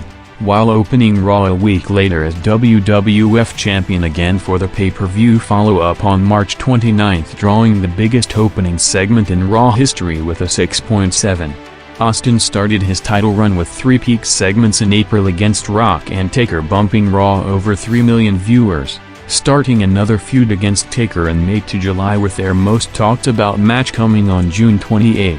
Seeing Austin win back the belt in a match that started at a 6.5 rating before Nitro went off the air at 10:57 p.m. in a timing issue to hand draw almost 8 minutes unopposed and lead to the finish of the Austin-Taker match, spiking huge in minutes with over 3 million viewers to a peak 9.5 rating, officially closing out the Austin-McMahon program in the final 2 weeks of July with 2 record 7.7 and 7.8 ratings for segments building up and coming off the end of an air match at Fully Loaded, with Austin starting his next feud against Triple H for SummerSlam before taking time off with knee injury, returning to Raw after a month out on September 13th with the two highest-rated segments of the night in brawls against Hunter, starting the build-up to the Austin Rock WrestleMania rematch with them going face-to-face after being separated for months on TV on October 18th before a change in plans with Austin written off TV weeks later.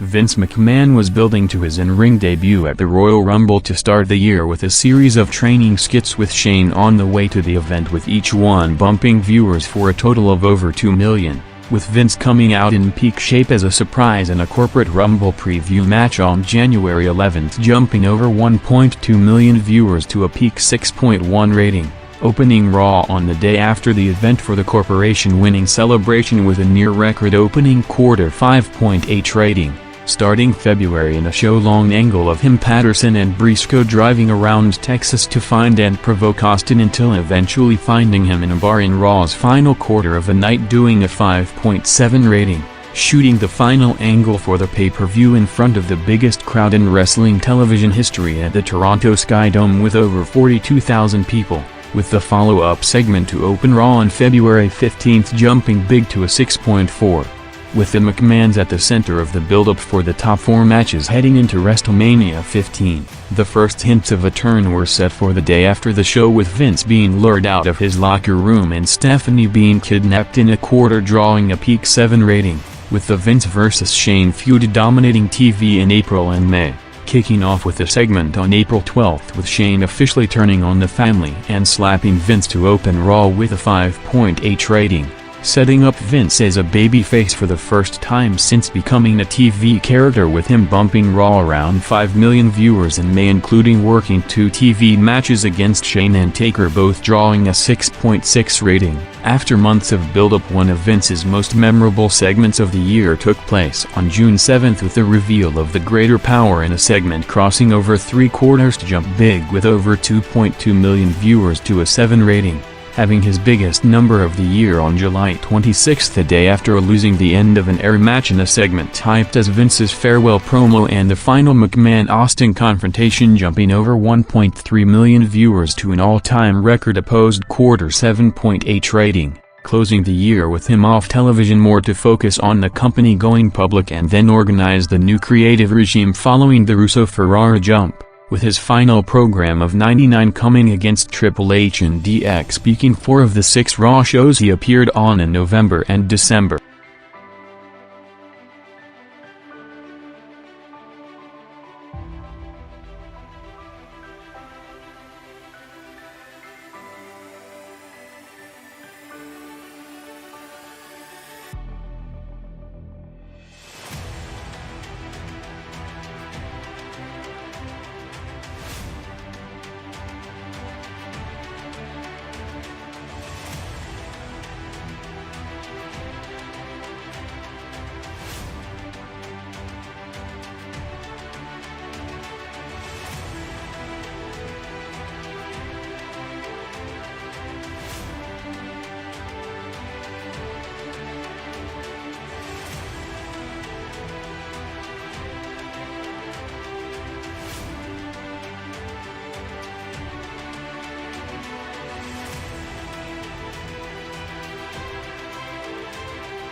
After going to the next level in November '98, Rock started 1999 with massive momentum, with him already setting rating and viewership records in January, with the highest rated opposed segment in Raw history coming on January 25 for the Rock Mankind I Quit match follow-up, jumping over 1.1 million viewers to a 6.4 rating, while 6 days later setting the record for the most watched match in cable TV history for the Super Bowl halftime empty arena match, drawing over 8.9 million viewers, closing the Mankind feud with their blow-off ladder match on February 15, doing a 6.8 overrun, continuing the year strong, with him unprecedentedly having the highest rating average in the industry for 9 out of the 12 months, with his final week in the corporate champion run coming on April 19 with a funeral for Austin in a memorable main event segment, gaining over 1.6 million viewers to a 7.1 rating. Starting his top babyface run, with him gradually taking over every business metric with weekly all-time great performances between May to August, with over 13 million viewers gained during the period,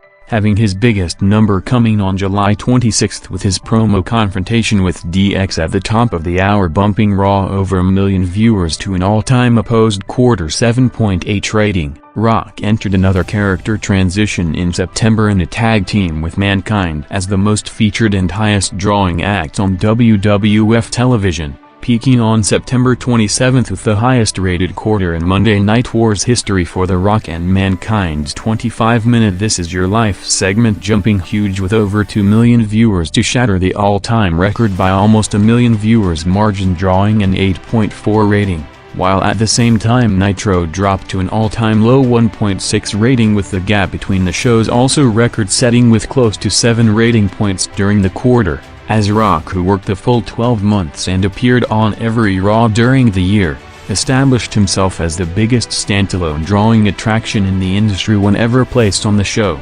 setting new milestones and dominating every drawing category in the business with a record-breaking 1999.